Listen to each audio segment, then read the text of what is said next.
Anyway, I forgot that I didn't even blast off yet. It's Thanksgiving, ladies and gentlemen. Get excited for it. Thanksgiving is here. Okay? Thanksgiving is here. Thanksgiving is happening.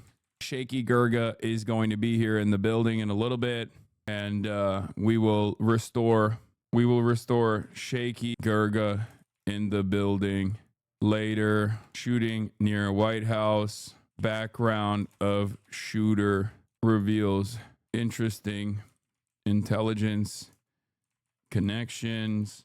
Mike from PA didn't think it would happen. Mike was wrong. Why did he think that it would happen? Of course it's going to happen. Do you even have an actual Thanksgiving meal, or does he come over literally just to do this segment? I don't know if you know this, but I have an entire family, and you know, they all come every Thanksgiving. They come to my house every Thanksgiving, and we actually do have a normal Thanksgiving dinner after, you know, I end the broadcast. I know many people don't have object permanence and assume that when I'm done with the stream, that means like I just go into an isolation chamber or something, like I'm Dracula. I just get into an isolation tank and I wait. Yeah, they just shut my brain down, and then they wait until until I wake up and I'm live again. But I do have a life outside of this stream, which is what I talk about in my parasocialist segment in the morning. I assume your house is just that room you're in now. Yeah, pretty much. I sleep on the bed. I sleep on Kaya's bed. Anyway, yeah, the Afghan guy, never have I ever had a harder lock on as soon as I found the background of the person, the shooter yesterday. I didn't even suspect it would go this far. Like the rabbit hole would go this far. The well would be so deep. But because I thought it was just like regular resentment from, I thought it was regular old resentment from, a collaborator with the American forces that was now either having his friends and family members, after all the work that he put in, serving alongside the colonial occupation, okay, the imperialist forces in Afghanistan. I thought he was just like angry, resentful, and wanted revenge. I didn't realize he directly was a part of the fucking CIA as an asset, okay? Holy fuck. Yeah, turns out the very same, he was Ryan Ruth's strongest soldier. Yeah, this is one of the units that Ryan Ruth was talking about, the NATO-trained Afghan soldiers. It turns out if Donald Trump had only sent him to Ukraine, as Ryan Ruth suggested, things would have been fine. Anyway, 01 unit, a CIA death squad in Afghanistan that performed night raids that killed kids. Yeah, he was also, by the way, Americans love talking about how like these barbaric forces use child soldiers. It turns out America is also just as barbaric in their utilization of child soldiers. Yeah, but we'll obviously talk about the background and the details and how hard the Republicans fucked this one up, as always, immediately diving into conspiracies when it turns out there was plenty of real conspiracy, not a conspiracy theory, but real conspiracy. Anyway. Yeah, a U.S. official says the Washington, D.C. shooting suspect was vetted by intelligence agencies and clean on all checks. Yeah, gonna need a live clip of Fox News finding that out. Good luck, absolute space girl. That clip is never gonna happen because they already dove heavily into, oh, this is an Afghan illegal. Joe Brandon did this. And it's like, well, first of all, American foreign policy is uniparty, especially when it comes to cruelty in all of our colonial subjects, in all of our endless occupation and endless militarism around the world. So in that regard, make no mistake, Democrats are just to blame, as Republicans are on this one, okay? Having said that, Donald Trump's very own administration played a formative role in this person as well, in this person's development under Trump 1, and then certainly under Trump 2 as well, because he was fucking brought into the country and got his residency under Trump too. So the idea that this guy was an illegal immigrant is fucking stupid. He was not. He is maybe perhaps too American.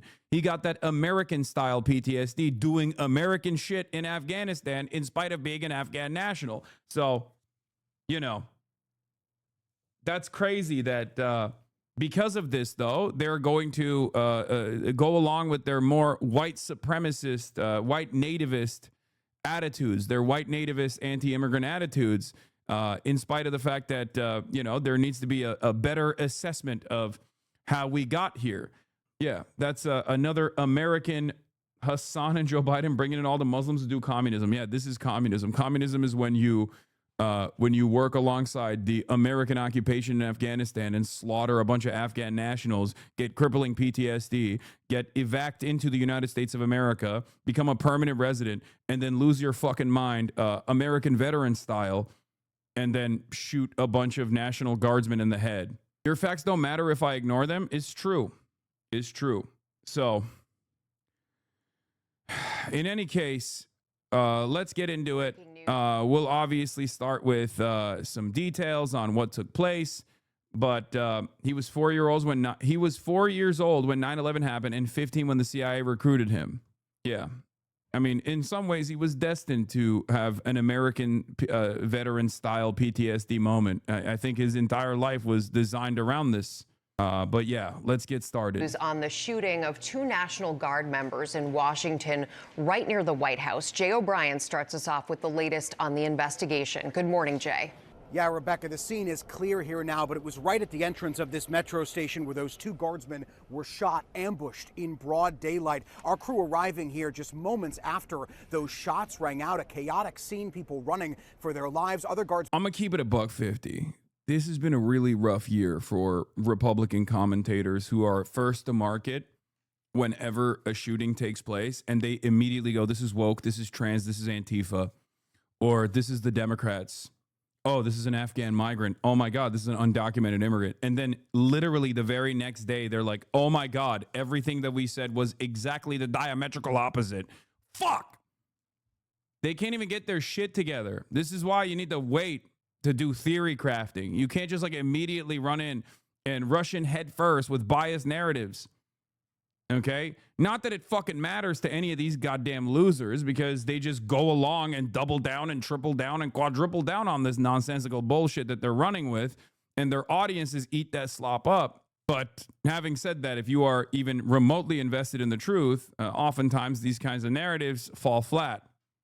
Been sprinting from parts of D.C. to attend to their wounded comrades. The FBI director now saying this is being investigated as a possible act of terrorism. This morning, new details emerging after a gunman shot 2 National Guardsmen in the heart of the nation's capital, just a block away from the White House, in what investigators are now calling a targeted attack. The National Guard shot in the head. The 2 guardsmen currently in critical condition, identified as 20-year-old Sarah Beckstrom and 24-year-old Andrew Wolf. Law enforcement identifying the lone suspect as 29-year-old Ramanullah Lakanwal, an Afghan national who came to the United States in 2021. What we know about him is that he drove his vehicle across country from the state of Washington with the intended... Fucking awesome, by the way. Having Janine Pirro be the guy.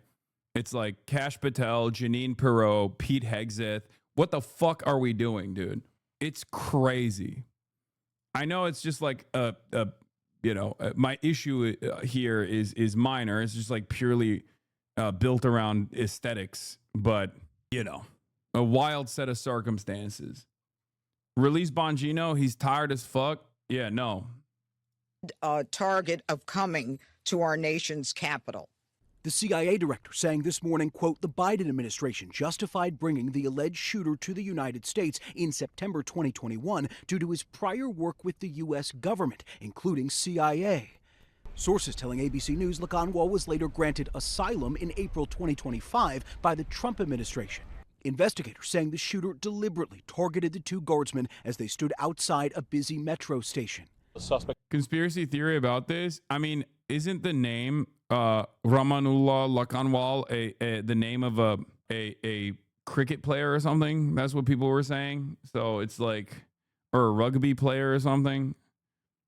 So that might not be a fucking spike that because a lot of a lot of the people in the CIA and DC were just like actively searching the name or some shit, you know?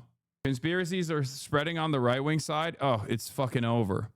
So are we ready to revisit that one time that days before Charlie Kirk was murdered, someone in Israel Googled the exact house number and street name and address where Tyler Robinson planted? Also the names of all the surgeons at the hospital, the buildings at the UVU, senior political. Oh, God.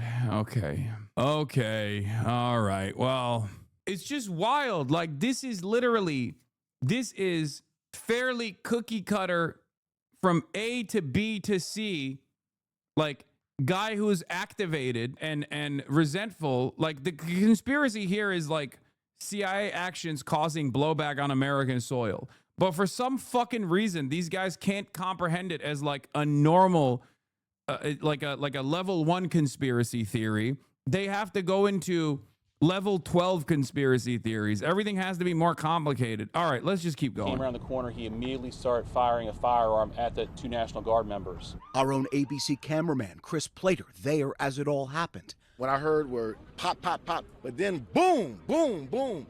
And so I'm starting to hear these big guns. People nearby running for their lives. First responders scrambling to help. Some seen here on the ground attempting to give first aid to those 2 wounded guardsmen, a man and woman both deployed to D.C. from the West Virginia National Guard. Immediately rushed to local hospitals. Yeah, it's like, dude, instead of recognizing that recruiting a teenager into the CIA death squad that regularly targets civilians could have blowback down the line, the administration is just going to use it to further target immigrants. And the Republicans are going to go, oh, this is like, this is the Jewish CIA's actions or something. And Blue Anon will probably also go along with it in their own version where they'll say like, oh, the administration actually did this to further encroach on people's civil liberties. The administration will use this as an opportunity to further encroach on people's civil liberties and further justify military action on domestic soil. That is true. Having said that, I don't know if this was like activated deliberately. Okay, this was a sleeper cell that was activated deliberately or anything. Whereas, like even judging by what's going on here, it's opportunists leaning into whichever direction they want to. But it's a fairly basic. Hamas abi kalk siktir git. Oğlum Türksün sen. Hamas abi ne demek lan? Salak herif.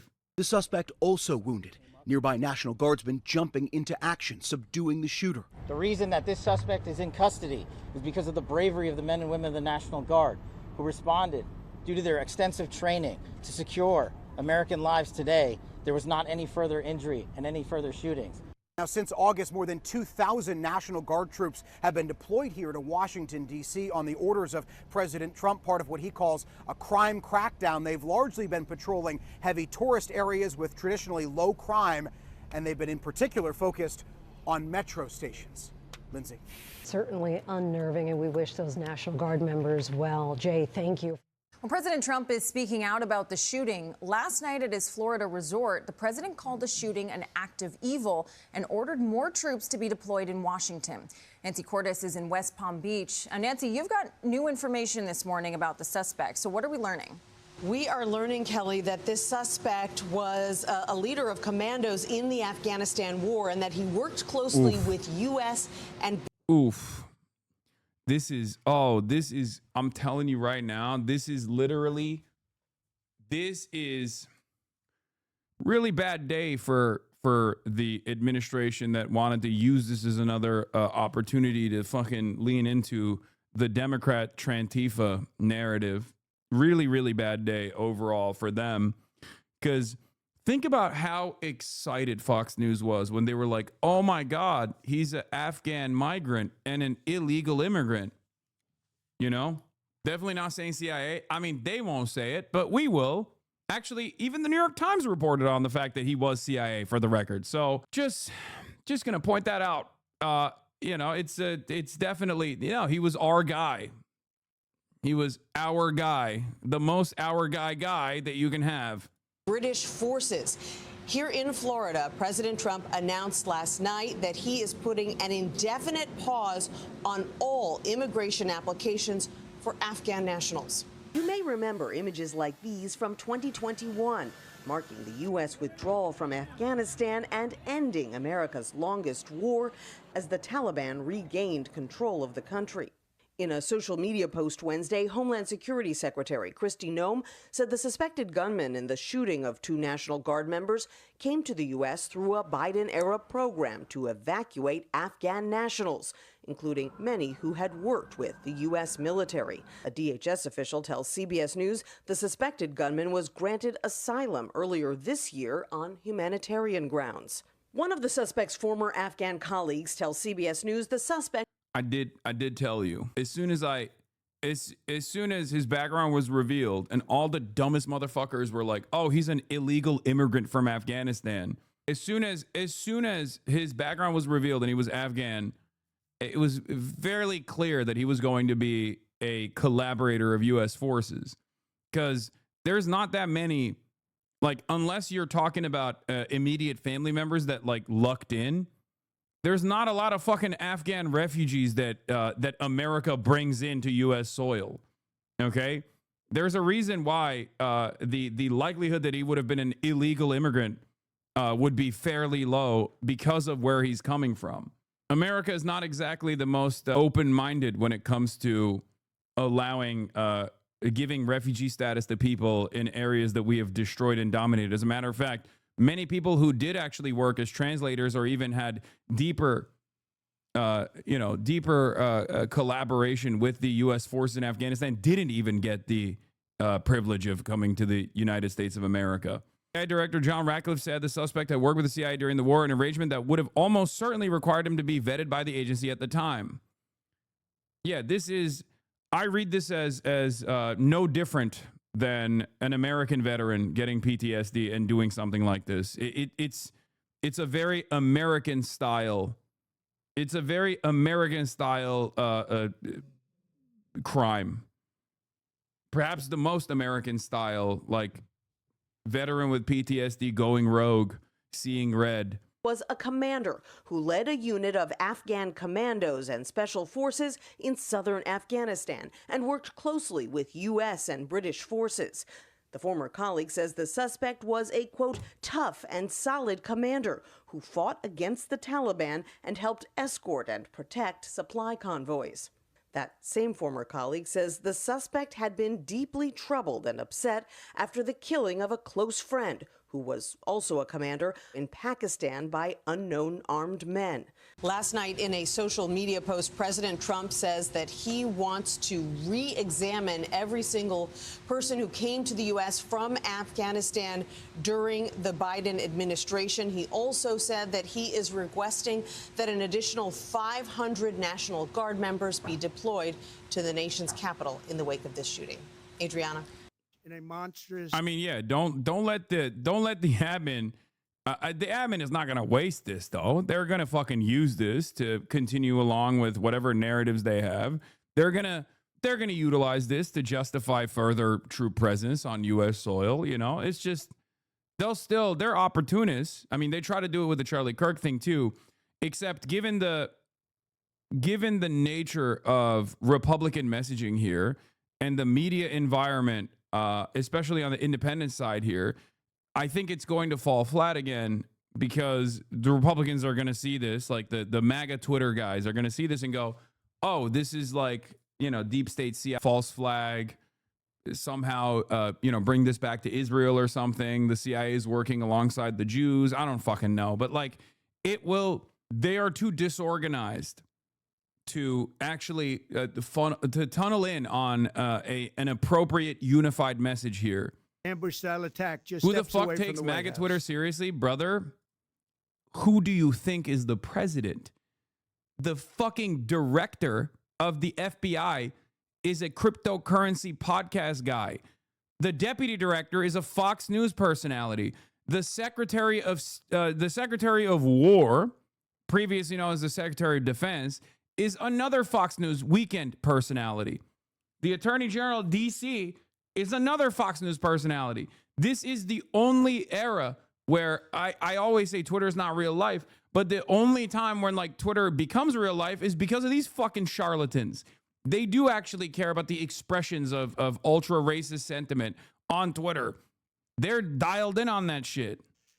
They'd been deputized as part of the most successful public safety and national security mission in the history of our nation's capital. Well, I wouldn't say it's very successful. The D.C. Safe and Beautiful Task Force, which has achieved an unprecedented reduction in violent crime and crimes of all type. This heinous assault was an act of evil, an act of hatred, and an act of terror. It was a crime against our entire nation. It was a crime against humanity. The hearts of all Americans tonight are with those two members of the West Virginia National Guard and their families. The love of our entire country is pouring out for them, and we are lifting them up in our prayers. As we are filled with anguish and grief for those who were shot, we're also filled with righteous anger and ferocious resolve. As President of the United States, I am determined to ensure that the animal who perpetrated this atrocity pays the steepest possible price. I can report tonight that based on the best available information, the Department of Homeland Security is confident that the suspect in custody is a foreigner who entered our country from Afghanistan, a hellhole on earth. He was flown in by the Biden administration in September 2021 on those infamous flights that everybody was talking about. It's just strange because it kind of feels like, one, that the Afghan withdrawal was your plan, and two, Biden just facilitated it, and two, you know, he wasn't illegal. He wasn't illegally on U.S. soil. And also, you did continue the Afghan operations on Trump 1.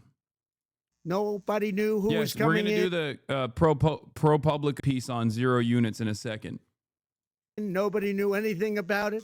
His status was extended under legislation signed by President Biden, a disastrous president, the worst in the history of our country. This attack underscores the single greatest national security threat facing our nation. The last administration let in 20 million unknown and unvetted foreigners from all over the world, from places that you don't want to even know about. No country can tolerate such a risk to our very survival. An example is Minnesota, where hundreds of thousands of Somalians are ripping off our country. What? And what the fuck? Bro, that's awesome. That's crazy. That is, what the hell is happening here, bro? He went from Afghanistan, a real hellhole, and also Somalia, another Muslim nation. Think about it. All the Muslims, they're all doing Muslim-style violence all the time. Kaya, no, get out of there. Why are you fucking so invested? Why are you so invested in that part? She loves the left cubby. She loves laying down right next to the PC. I don't know why. Fox News has been talking about Somalian fraud in Minnesota lately. I'm from a third world Muslim country. Am I cooked? A little bit. Right-wing social media has been nutty mode about Somalia as of late. She doesn't like the warmth. She has a massive massive coat. I think she just wants to sit next to me. But it's dangerous because I move around sometimes and I'm always scared of like accidentally rolling over her tail or whatever. Fox yesterday, Stephen Miller's in his ear. Up to. Oh, God. I fucking hate this administration so much. Anyway, let's continue. Ripping apart that once great state. Billions of dollars are lost, and gangs of Somalians come from a country that doesn't even have a government, no laws, no water, no military, no nothing. As their representatives in our country preach to us about our Constitution and how our country is no good. We're not going to put up with these kind of assaults on law and order by people who shouldn't even be in our country. We must now re-examine every single alien who has entered our country from Afghanistan under Biden, and we must take all necessary measures to ensure the removal of any alien from any country who does not belong here or add benefit to our country. If they can't love our country, we don't want them. America will never bend and never yield in the face of terror. And at the same time, we will not be deterred from the mission these service members were so nobly fulfilling. That is why tonight I can announce that I have directed the Department of War to mobilize an additional 500 troops to help protect our capital city. We will make America totally safe again, and we will bring the perpetrator of this barbaric attack to swift and certain justice if the bullets going in the opposite direction haven't already done that. During this time of the year, when we gather at home with loved ones, these two patriots were wearing the uniform of our country, patrolling the streets of our capital. They had taken a selfless oath to defend our nation against all enemies, foreign and domestic. And that is exactly what they were doing when they were gunned down in a savage attack. I want to express my extraordinary gratitude to every member of the United States military who is deployed tonight at home and abroad. I also want to thank the Secret Service and the D.C. Metropolitan Police Department for their work today. This Thanksgiving, I ask every family to say a prayer for the two great heroes who were so horribly shot, and for their loved ones. Please say a prayer. May God bless them and comfort them, and may God bless and protect the United States of America. Thank you and good night. Hey, Sean Hannity here. Hey, click here to subscribe to Fox News YouTube page and catch our hottest. The FBI director and the U.S. attorney are giving an update on those two National Guard members who were shot Wednesday just blocks from the White House. Let's listen in. Fucking Hitler-ass country. Oh, 100%. Yeah. The Democrats or someone needs to be shouting at the top of their lungs that Trump has blood on his hands. Led by Loomer, the Democrats are, what is this? Led by Loomer, hogs are now attacking a couple that set up a GoFundMe for him in 2021. Nice. Of course. This wacky couple has blood on their hands. Laura Loomer, before committing Islamic jihad in our nation's capital yesterday. Yeah, he was doing Islamic jihad in Afghanistan too, right? Alongside the CIA. Islamic jihad. During this difficult time. The two National Guards men that we're talking about are Sarah Beckstrom, who's 20 years old, and Andrew Wolf, who is 24 years old. They were uniformed members of the West Virginia National Guard, and they were in D.C. to keep D.C. safe. Okay, you know what? Let's actually first go into the Afghan Zero Unit night raids, okay? ProPublica, the New Yorker, made this animated movie, 16 minutes long, this animated piece covering the details of Zero Unit. Why am I talking about this? Well, it's because Rahmanullah Lakanwal was the Afghan man suspected of shooting two National Guard members, was in a CIA-trained group called Zero Units, also known as Ruthless Death Squads. This is Edward Wong's reporting. No one can predict how someone who kills in war or sees its horrors will change. Okay? These are CIA-backed units that would pluck young Afghans, including Rahmanullah, who was 15 at the time, apparently, when he was groomed to become a CIA death squad mercenary. Okay, at the behest of the American forces. A child soldier. And for those of you who are unfamiliar, we will take a look at the background and what the Zero Units did. The Night Doctrine, ProPublica's first animated documentary, traces the story of Lindsay Billing, a young British journalist of Afghan Pakistani origins who returns to Afghanistan to find out who killed her family 30 years earlier, only to stumble upon a secretive U.S.-backed program killing hundreds of civilians. Okay, this is what a lot of the I think Seth Harp's work on this is interesting as well. Specifically, like the JSOC operations that take place. But like when you hear about like SEAL Team 6 and all those like Navy SEAL guys, like basically what they're doing is targeted assassinations, right? And because that's like heavily specialized unit that requires a lot of training. The CIA has its own arm as well. CIA basically has its own arm that will tap into the local population and train them to also engage in some of these ruthless civilian assassination programs. Okay, we've covered JSOC before, the Joint Special Operations Command, and what they do, what they're tasked with. It's like the Pentagon's wing of doing CIA style operations, mostly assassinations, right? Drug running, assassinations, things of that nature.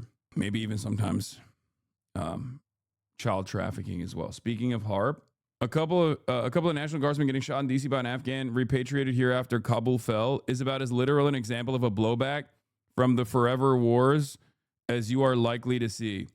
Yeah. Nah, they are raiding villages too. Yes. Yeah, I mean, but the reason why I'm showing you this is because the suspected shooter was in 0 unit, okay? The man suspected of shooting 2 National Guard members, Rahmanullah Lakanwal, was once a part of a CIA-backed paramilitary group, one of several so-called 0 units, according to the Afghan and U.S. officials. These units, formerly known as counterterrorism pursuit teams, were trained to conduct night raids and clandestine missions across Afghanistan during the U.S. war in the country. By the time the United States had withdrawn from Afghanistan in August 2021, the units had officially become part of the Afghan intelligence service and included thousands of members. As the Afghan military dissolved and the U.S. military scrambled to evacuate thousands of people during the Taliban's rapid takeover, the 0 units were essential to securing the remaining U.S. and NATO bases in Kabul, Afghanistan's capital. For some 0 unit members, this ensured their eventual evacuation into the United States.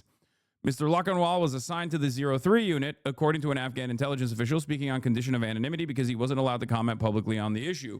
The unit was responsible for operations around the southern province of Kandahar and beyond.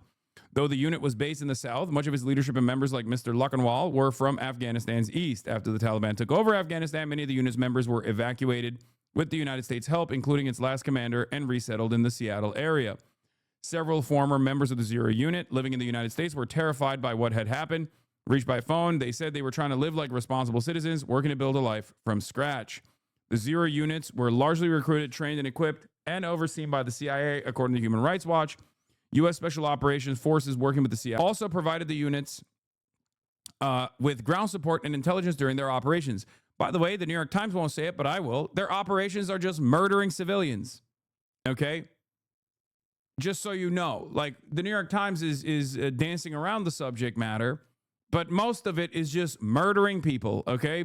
Door knocking, busting through doors, and just assassinating people. The units, however, operated largely outside a normal chain of command of the United States and Afghan forces. We did a whole lot of murder on our own under the watchful gaze of Joint Special Operations Command, as I talked about. So this was even more ruthless. This is the plausible deniability that you need. This is the reason why, for example, Israel utilizes and taps into the Abu Shabaab-backed popular forces in Gaza. This is a normal part of colonial operations, a normal part of imperialism as well. They will get locals. They'll get pliant locals. They'll either take advantage of like the sectarian tensions that exist in whichever country that they are choosing to dominate, or they will get a bunch of desperate people early on, sometimes even as child soldiers, like this guy who was 15. Okay. And they will train them and they will turn them into ruthless, bloodthirsty assassins. In July 2021, when the president of Afghanistan wanted the forces to defend Kandahar city against the advancing Taliban, he had to ask the CIA for the unit's aid, according to Afghan officials. The units also had a reputation for ruthlessness, with journalists and human rights groups referring to them as death squads. Yeah. In a 2019 report, Human Rights Watch said it had documented several instances in which the strike forces were responsible for extrajudicial executions and enforced disappearances, indiscriminate airstrikes, attacks on medical facilities, and other violations of humanitarian law. Okay? This is so that the American government can wash its hands of the extra fucked up aspects of what they were doing in Afghanistan. Oh, we didn't do it. It was a third party. Okay? That's how you do it. You know, you delegate some of the more ruthless parts of your imprecise murder operations to the locals that you have trained specifically to do this. The reason why I think it's important to understand that is because you got to understand the mindset of this person, like how we got here, okay? Especially when the regular forces in Afghanistan were also engaging in wanton acts of violence and cruelty and death, indiscriminate death and destruction. So just understand how much worse this was in comparison to the regular units and what they were doing. In one instance, in 2018, an Afghan paramilitary force unit raided a home in Nangarhar province in eastern Afghanistan, shooting and killing 5 members of a family, including an older woman and a child, according to Human Rights Watch.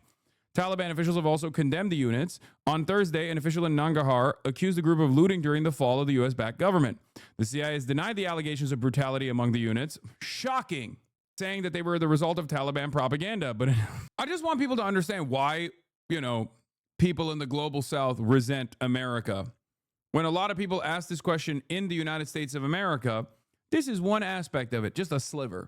When I tell you why people actually would rather choose a local villain or a fundamentalist group over an American puppet, this is part of that reason, okay? An identical thing also happened in Iran that led to the revolution. This is why, okay? This is yet another reoccurring example of everything that I talk about. Literally everything that I talk about. Do you understand? Whether it be blowback, whether it be the ruthlessness of American forces and American-backed forces, and why there is always, why there's so much animosity and so much anger, and why sometimes people actually choose another global hegemon over the United States of America to align themselves with because they think it's going to be they think it's going to be better. Scared to debate about capitalism when his career completely started on talking trash on it. Kind of sad, in my opinion. What are you talking about with Ben Shapiro? Don't you think it'd be a more interesting conversation to talk about Israel with Ben Shapiro over capitalism? I mean, I'm still down to do it, for the record. I'm not the one who's sitting on a panel with Ben Shapiro talking shit about how I must be deplatformed while simultaneously trying to set up a fucking interview. I was trying to set up a debate between me and Ben Shapiro. I like that that's how much of a fucking loser you are, though. Yes, I'm so terrified. The interesting part of this conversation that you and your favorite content creator, I guess, have extracted is not the fact that Barry Weiss is literally sitting next to Ben Shapiro while talking shit about how I must be deplatformed because I'm a dangerous voice, simultaneously trying to set up a debate. So clearly she doesn't fucking feel that way. Or the interesting part of this conversation isn't the fact that they don't want to have a conversation about Israel on CBS News, okay? But it's actually the fact that you have imagined an alternative here. They just drop these comments and then dip instantly. It's because he didn't get the clip off that he wanted, so he's going to try again. Or someone else from, whichever community this fucking loser comes from is going to try again. I'd still do it.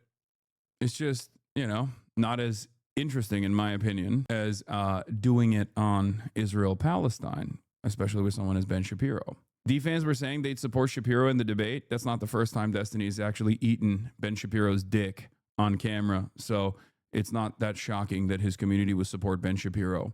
If you recall, Sex Destiny actually did have a conversation with Ben Shapiro. It was billed as a debate, but it was more so just an agreement, not only on Israel, but also on capitalism.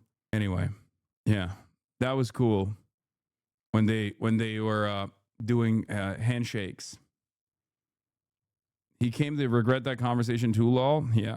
Yeah, I mean, not the first fascist he sucked off, am I right? All right, let's continue. Yeah, if your politics revolves around just like deeply despising a fucking Twitch streamer, you are not going to be serious at all. I like that, though. I like that there are a not insignificant number of people out there who have just basically anchored their worldview around whatever the fuck I'm advocating for, and just opposing it. I've seen those losers saying you're homophobic because you say suck my dick. That's awesome. Suck my dick is what I say to them.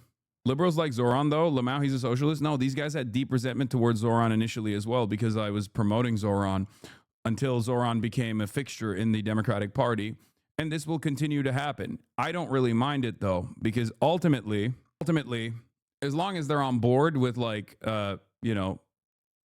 socialist figures that are a part of the Democratic Party, them waving the white flag. You know what I mean? Oh, they like Zoran. This is why they have to cope and seethe and try to figure out a way to identify why they like Zoran. And I think they will say, oh, it's because he's actually disavowed Hassan. He actually secretly hates Hassan.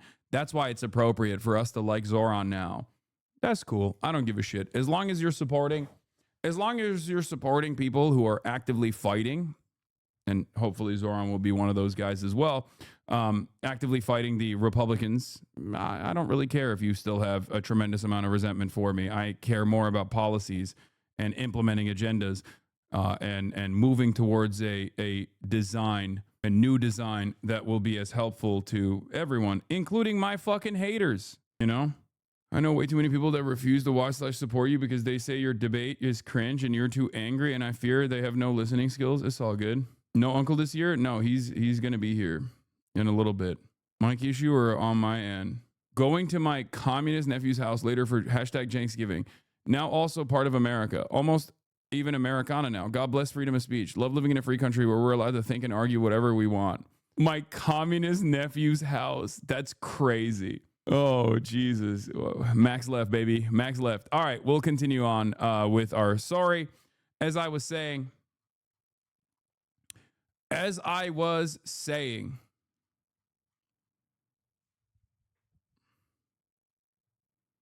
do you ever think about pivoting your career into a politician? Just wondering. Fuck no. 0 units. What do they do? Let's find out. A raid is one of the most offensive and intrusive ways to place yourself in someone's life. Come to people's homes at night when they are most vulnerable in such a scary way. And when that happens to someone who isn't the right target, they're left with that trauma, night after night and years after. It is a psychological strategy. The US knew that when they used it here in Afghanistan. For years, I've gone on a quest to count the deaths from these night raids. This story is personal to me. My name is Lindsay. When I was 2 years old, a night raid in Nangarhar province killed my sister and mother during the Civil War. My father was killed later in fighting. I was adopted by a British family living in Pakistan. When I was 12 years old, I moved with them to Israel. When I was in my early 20s, I started looking into my biological family. I didn't know anything about them. I actually tried to hire investigators to help me look into it. They were totally uninterested to help. By that time, I had become a reporter in the UK, so I decided to go back to my homeland and investigate my past myself. But what I found in Afghanistan was bigger than anything I had imagined. A bridge that would tie past, present, and future. Years ago, the last American troops left Afghanistan. The US's longest war is over. 20 years since it began on October 2001. In 2001, everything changed. Days after September 11th, the first CIA officers touched down in Afghanistan, targeting the Taliban and Al-Qaeda. Over the past 2 decades, that strategy largely Guys, I think Venezuela will be different. I just want to say, I don't want you to learn any lessons from this, okay? Because I think Venezuela will be different, okay? This time, it's valid. It will be so different than Afghanistan, will be so different than Iraq, will be so different than Syria. This time, it will be different, okay? I need you to understand. Vietnam, sure. Very different circumstances, okay? You know, but this time I promise you, Venezuela, totally separate thing and totally valid. And I think, you know, it's going to be different this time around. So we should just give it a shot. We should give it a shot.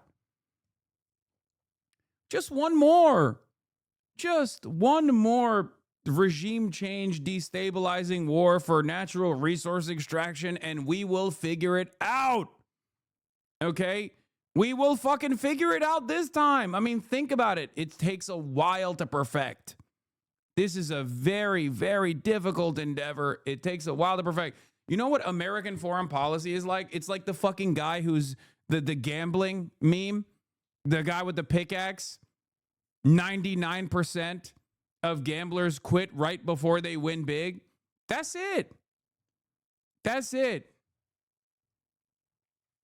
It's just, let's hear from Lindsey Graham on this one more time. I think that's going to, yeah, if at first you don't succeed, you just try again. Obviously, nobody likes a quitter. Nobody likes a quitter. Consisted of drone strikes, airstrikes, and night raids. And for the record, this analysis is for the champions of American imperial conquest, not necessarily the military-industrial complex, for example, because those guys do actually make money. They are the ones who are duping the average American into believing and signing on with this kind of shit, for the record. So when I'm making this sarcastic remark, I'm actually directing it towards those who go, oh, insert whatever fucking insurgency group is going to find out why Americans don't have healthcare. It's like, no, you should one day find out why we don't have healthcare.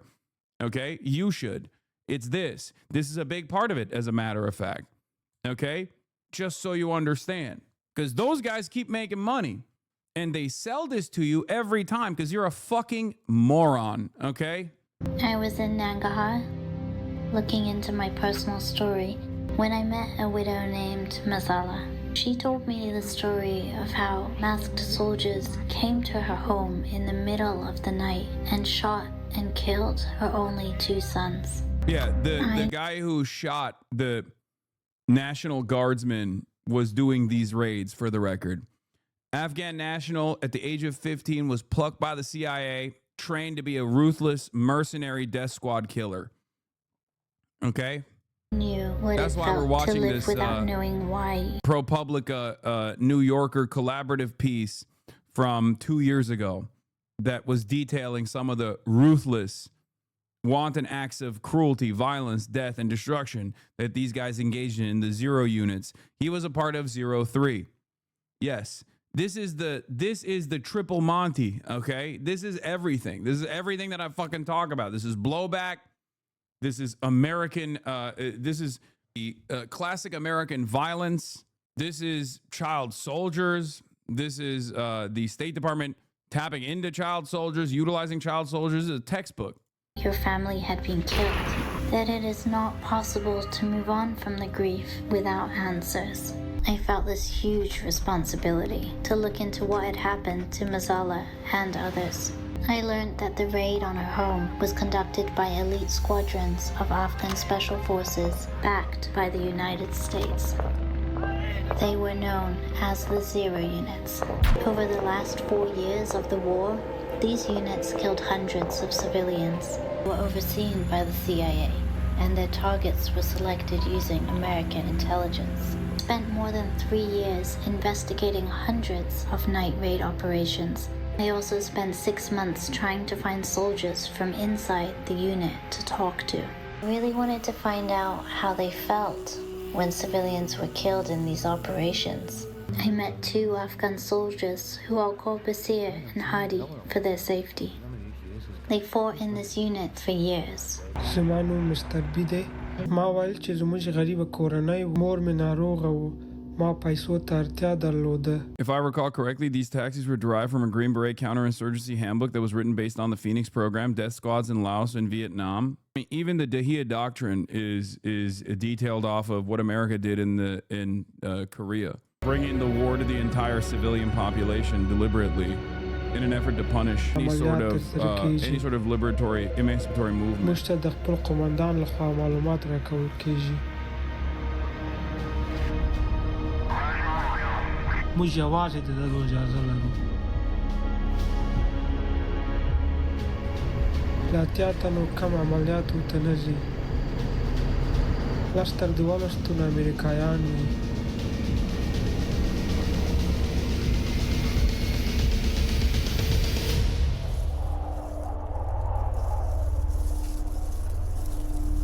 In 2019, Basir and Hadi told me about a night raid in Logar province when they killed 4 members of a family.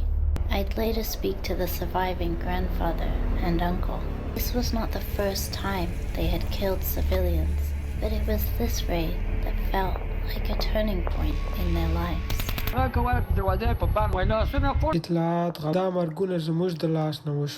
Why were they even doing the raid? Seems like terrorism to me. environment of fear, but also, I mean, it is terrorism. This is the point. This is what state-sponsored terrorism looks like. That's why I say Israel's a terrorist. That's why I say America is a terrorist. This is what we do. Like, our understanding is terrorism is associated with like non-state actors, but state actors more commonly engage in acts of terror. What do you think a military occupation is? It's just a legalized version of it. If corporate lobbying is legalized bribery, then military occupation is the legalized, systematized version of terror. This is also part of the reason why I always get frustrated when people are like, oh, Hassan is just a campus. Hassan is just anti-America. Hassan is just anti-America. Oh, he's just always fucking anti-America. Like, how can you learn about global history from the perspective of the victims and not develop an attitude such as that one? I'm not anti-America across the board, but I always say, like, if you are a campus, you're going to be right on like 98% of issues. That's just what a global hegemon does. That's it. Being anti-imperialism will, yes, require you to demand America do better. And therefore, a lot of the fucking hoorah patriot dipshits will run around and say, oh, you want America to not do this kind of endless violence and imperialism? You're fucking anti-America. You mean by campus? Campist.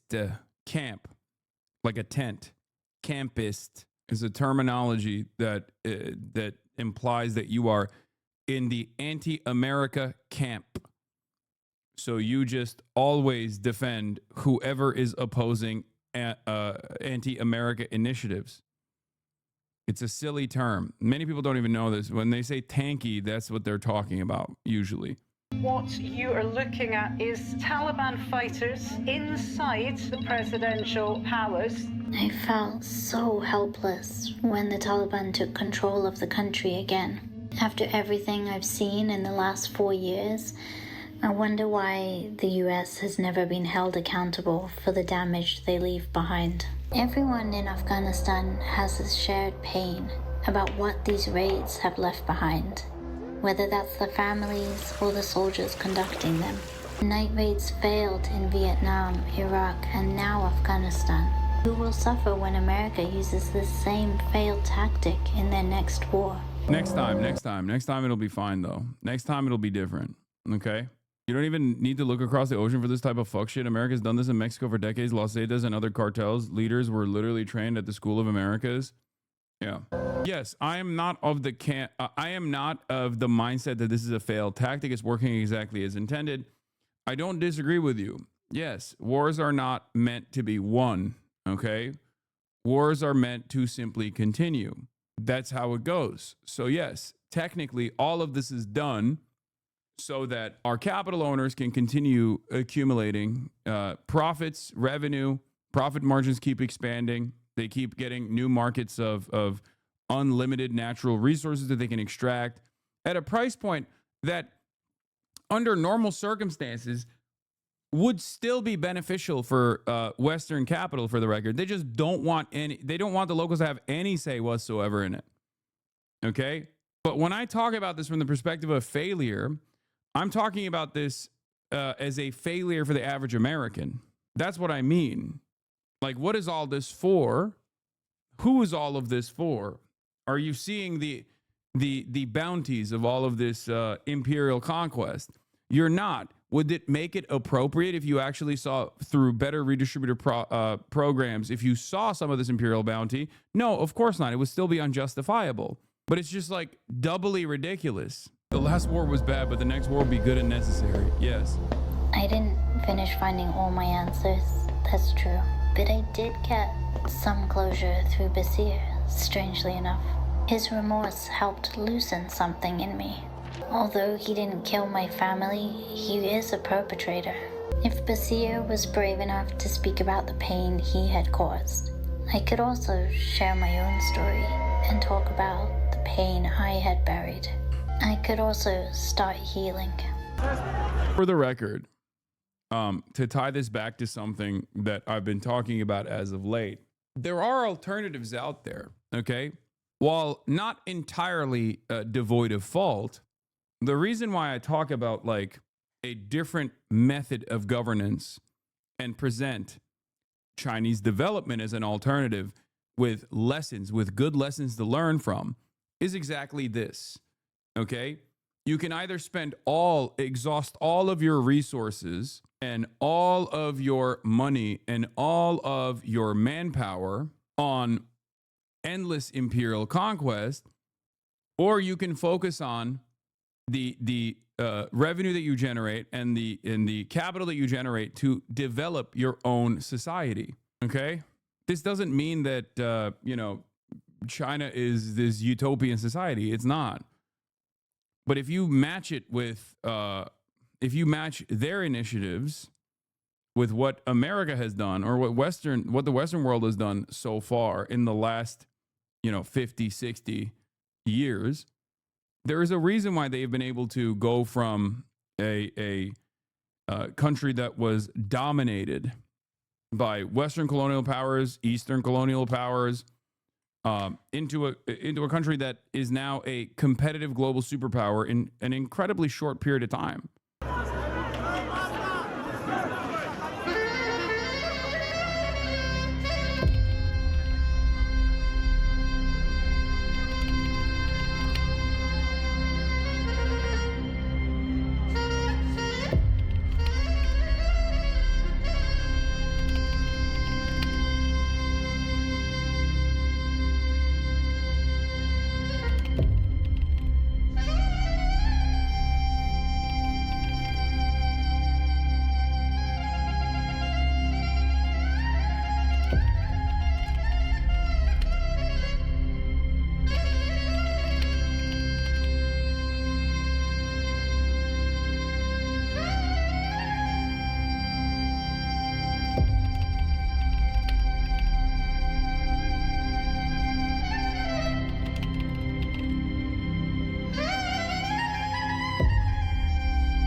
Brother, the CIA literally said that the death squads were Taliban propaganda.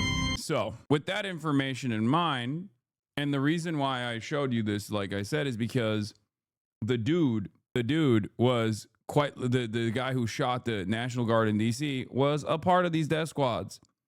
I believe the bandana he's wearing is an ancient Afghan symbol of peace. Yeah, this is why I said this motherfucker was American as hell, despite being an Afghan national. Okay, CIA confirms that the DC National Guard shooter worked for a secret U.S.-backed death squad called 0 Unit 3 in Kandahar, conducting nocturnal operations, night raids. His childhood friend in Khost confirms he was addicted to drugs and disturbed by the pointless killing he inflicted. Just an endless amount of cruelty and senseless violence all around the world. And what is the lesson that we're taking from this, by the way? The Trump administration will re-examine green cards issued to people from 19 countries of concern. Another instance of blowback happens, and what does the fucking administration do? They go, oh, he was one of ours, but honestly, we can use this as a way to solidify our white nativist anti-immigrant sentiment. Fucking awesome. That's great. Surely that won't cause more anger and resentment, for the record. You know, that certainly won't actually piss off people even further, by the way. Anyway, here, if you want to know more about this, after Vietnam, there were a shit ton of murders done in the U.S., California and Louisiana mostly, by ex-South Vietnamese Phoenix program guys settling scores. And that recently CIA did a remarkably good job resettling their Afghan CPTP militia bros here. There was another instance, I think, of another, I forget who it was. There was another guy who did this recently in Fairfax, okay? There was quite literally another guy that did this recently. He shot cops, though. Yeah. Today's the day. Video shows suspect shot 2 VA officers during traffic stop before fatal OIS. Moments before the shootout, the suspect shouted he should have served with the fucking Taliban, expressing anger at the U.S. before opening fire on Fairfax County officers. This was back in May 27th of 2025. This happened earlier this year, okay? Fairfax, Virginia, newly released body camera video from the Fairfax County Police Department captures the intense moments leading up to a deadly traffic stop shootout that left 2 officers wounded and the suspect fatally shot. Shooting happened on April 23rd near the Greenbrier Town Center in Fairfax, Virginia. Officers had pulled over the suspect, identified as 36-year-old Jamal Wally, for a traffic violation. According to the police, Wally immediately told the responding officer that he was armed. "I have a gun and I'm armed," Wally said as the officer approached the driver's side of the vehicle, according to the body camera released by the department. The officer remained calm, asking for Wally's license. Wally, visibly agitated and shouting from the driver's seat, refused to hand over his license. "I don't have a license. Go back and sit in the fucking car and leave," Wally says. According to Chief Kevin Davis, Wally, who came to the U.S. in 2014 after serving as a translator for U.S. forces in Afghanistan, expressed frustration about his treatment in the United States and said he was unable to find work or receive disability benefits. At one point, Wally shouted, "I should have served in the fucking Taliban. They're better than you." Wally also said he had 4 children and claimed he previously served in the special forces. His video shows. His statements quickly escalated into a rant, during which he turned on a GoPro camera and said, "Today's the day, buddy." As backup officers arrived, one positioned himself at the passenger side of the vehicle while another moved to the driver's side. When the driver's side officer attempted to detain Wally, he pulled away, drew a handgun, and fired several rounds. A single bullet struck both officers who were positioned on the driver's side of the car in the arm. This just happened earlier this year. Some more examples of the white homegrown version of this, for the record, is the guy who drove his fucking F-150 into a Mormon church. That didn't get a lot of play, obviously, because we found out he was the most homegrown, the whitest guy of all time. Okay? Not only do we have our homegrown version of this, okay, or the I feel like Batman or Halo guy that blew up his Tesla Cybertruck outside the Trump Tower in Vegas. Okay? There are a lot of these guys out there, okay? There are a lot of these fucking guys out there. It's just, we did this. I feel like Batman or Halo. Thank you for the 5 gifted subs. Let's not play the game. This is a vet. He was a comprador. What do you mean? A lot of vets get abandoned? No, that's my point. Vet or comprador, it doesn't matter. We mistreat everybody all the same. They are just servants of capital. That's the whole point. Okay? They're servants of capital, and we export our brain rot. It's not enough that we ship our young to do untold amounts of violence overseas so that someone can turn profit in a fucking corporate boardroom. But then also on top of that, we export the brain rot to the local population, and we make them also serve in the same exact violent ways. We brick their brains. We bring some of them back here. And then on top of that, they get doubly fucked.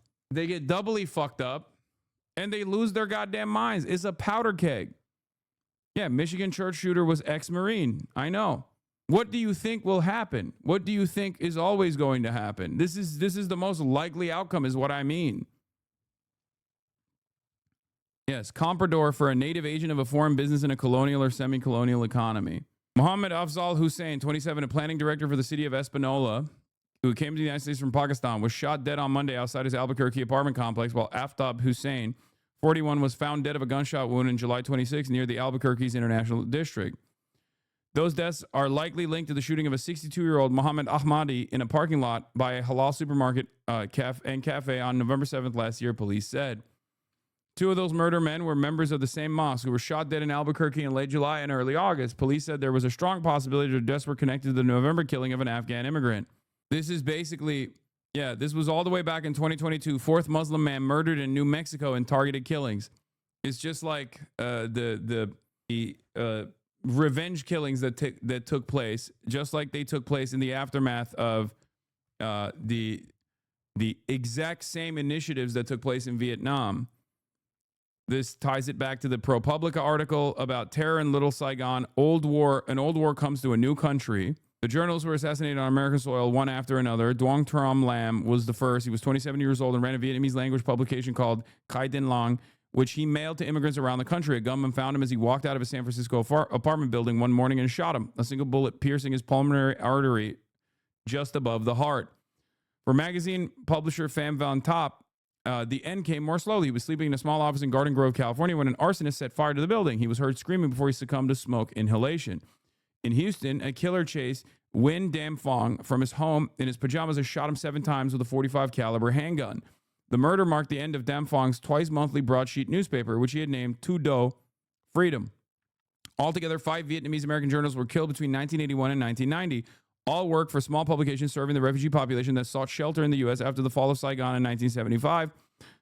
At least 2 other people were murdered as well. FBI agents came to believe that the journalist killings, along with the array of fire bombings and beatings, were terrorist acts ordered by an organization called the National United Front for the Liberation of Vietnam, a prominent group led by former military commanders from South Vietnam. Agents theorized that the front was intimidating or executing those who defied it, FBI documents show, and even sometimes those simply sympathetic to the victorious communists in Vietnam. But the FBI never made a single arrest for the killings or terror crimes, and the case was formally closed 2 decades ago. I wonder why. Violent attacks on journalists often function as a brutal form of censorship, all this other stuff. But that's it. Last year, when fighters from the Islamic State group executed war correspondent James Foley, President Obama praised him as a man who courageously told the stories of his fellow human beings and promised to hunt his killers. Our reach is long, Obama said. We are patient. Justice will be done. Yeah. I think we know what happened to some of the figureheads of that movement. Justice was served, if you think about it. Actually, it wasn't. I don't know what it's just remember. Wonder what happened to the Islamic State leadership. Wonder what happened. You know, maybe there's a room for growth and job opportunities. Also, just going to say this right now. A lot of people are going to get mad at me for saying this. Ukraine. Get mad at me all you want, but just remember, oh my God, how could this have happened? Just wait. What level of resentment will exist for the nationalist militias and the nationalist forces that were galvanized and emboldened and seen as emancipatory figureheads once Russia invaded Ukraine? The same people that got training and then were cast aside, some of which were, shipped here, maybe. Just saying. All of these violent desires inevitably will have violent ends. Okay. I'm sure emphasizing that we have an ocean to protect won't come back to impact us. I mean, there is a fucking ocean between us and all these other places too. Like, what will happen? What will happen in the aftermath of that? I'm just saying. You're about to see white mujahideen. Ukraine war was not started by the U.S. and the biggest atrocities documented so far are from the Russian side. You're right. We have no involvement in Ukraine whatsoever. And I'm totally fucking oblivious for saying that arming and training, even before the Russian invasion of Ukraine, arming and training the Azov Battalion, which became righteous liberators, we became seen as righteous liberators, will never get mad and angry and resentful against the West for abandoning them and then basically leaving scraps of what remains of Ukraine to the Ukrainian population after endless amounts of fucking war. This isn't defense of Russia, dumbass. My point is, I mean, you can make the same fucking argument about Afghanistan 1, not even Afghanistan 2. Do people not have object permanence? No. You have to suspend object permanence if you want to find yourself in defense of American foreign policy.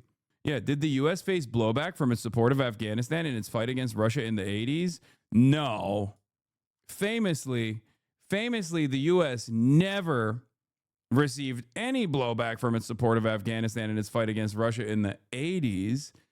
Clearly, that did not lead to any sort of domestic blowback. That's just, those towers just kind of did it on their own, you know? They just kind of did it on their own. This is certainly the first time a CIA asset in Afghanistan has attempted to murder American citizens on U.S. soil. That's never happened before, and it certainly will never happen again. This guy is a unique incident. One time, and one time only. I thought he was Saudi. Well, I'm saying CIA asset who operated in Afghanistan for that reason. I didn't say Osama bin Laden was an Afghan national. He was not. He was Saudi. Are you talking about 9/11? Yes, dude. What the fuck do you think we're talking about? Yes, we're talking about 9/11. Anti-communist CIA asset on a path, paving a path to peace in Africa. Okay, that's what he's doing. until not so peaceful. Anti-Soviet warrior puts his army on the road to peace. Yeah. What more can I say? Hi, Twin Tower expert here. Towers only explode and crumble when they're in extreme fear. You're being highly insensitive. Yeah. Maybe more and more people will understand what I meant when I was talking about America deserving things. I don't know. America bringing about this kind of blowback on its own. Who knows? Anyway, let's get back to this. To President Trump's executive order to make D.C. safe and beautiful. They answered the call. They took the charge. They volunteered. They put their lives on the line for people they don't even know. And that, unfortunately, is becoming a reality. Yeah, by that they mean the president and his own personal ambitions. Like, that's what they're when they say put their lives on the line for people that they don't even know, they just mean like the American government, servants at Capitol, and the American president that is advancing a domestic fascist agenda. They never knew him. They never will know him. Well, they might get a visit from him now, but, for a photo op. But they certainly didn't know him before. More and more for the members of law enforcement.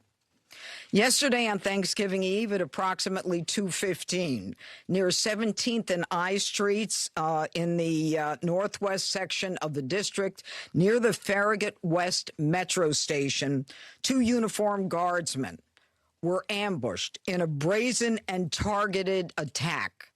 A lone gunman opened fire without provocation, ambush style, armed with a .357 Smith & Wesson revolver.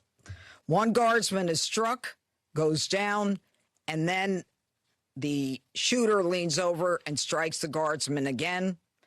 Another guardsman is struck several times. Fellow guardsmen who were there responded immediately, engaging the suspect, neutralizing the threat, and subduing him She's at the fucking scene. lit, always. She always looks like she drove here and ran over a bunch of kindergartners, wrapped the fucking F-150 around the telephone pole, and then stumbled out of the car to deliver the press conference. Every single time she's on camera, 100%. He was transported to a local hospital where he remains, as we speak, under heavy guard. Thanks to the swift and coordinated response of the National Guard and the Metropolitan Police Department, no additional victims were harmed, and the scene was secured within minutes. The suspect, he has been identified as Ramanullah Lakhanwal, a 29-year-old Afghan who entered the United States under Biden's Operation Allies Welcome, a program following the disastrous withdrawal from Afghanistan. He resided in Bellingham, Washington, with his wife and, we believe, 5 children. And we're working very closely with our federal partners, especially DHS and the FBI, to review his immigration history and the vetting process itself. What we know about him is that he drove his vehicle across country from the state of Washington with the intended target of coming to our nation's capital. As we stand here today, the charges that are appropriate right now are 3 counts of assault. Yeah, by the way, the Trump admin did grant him asylum earlier this year, for the record. CNN National Guard shooting suspect applied for asylum in 2024, and it was granted earlier this year. So when they fucking talk about, like, when they talk about he was an illegal immigrant, it's like,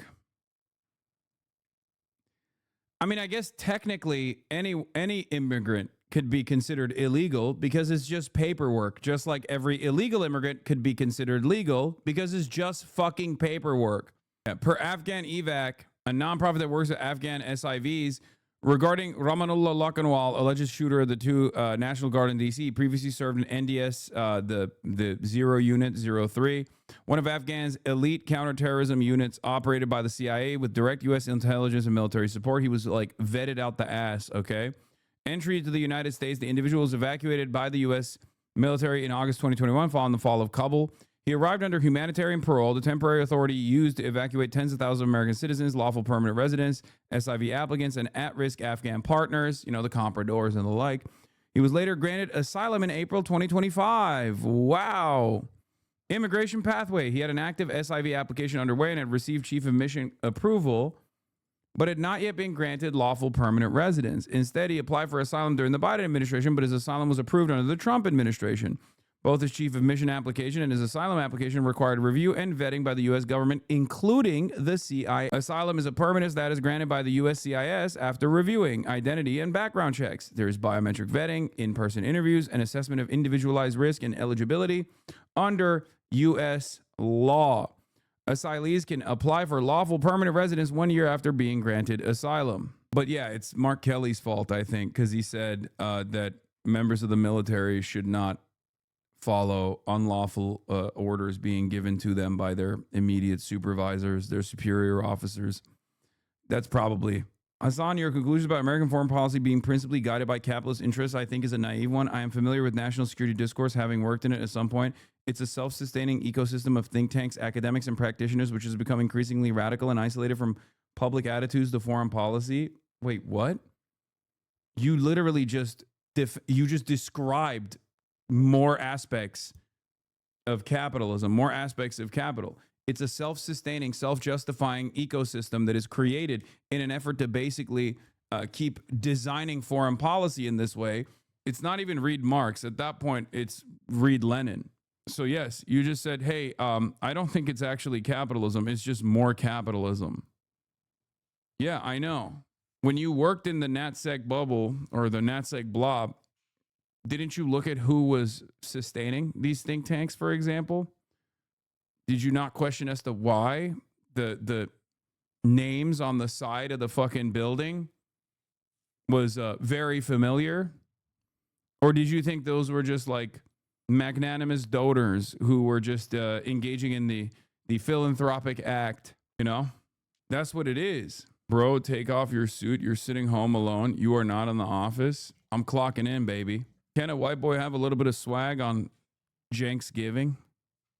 This is my home office. Wow. With intent to kill while armed, a violation of DC Code 22-401 and DC Code 22-4502. He will also be charged with possession of a... He was in violation of numerous laws, like shooting National Guardsmen in broad daylight, which is a violation of the law. Halt, you have broken the law, sir. Firearm during a crime of violence. He faces 15 years under the assault with the intent to kill.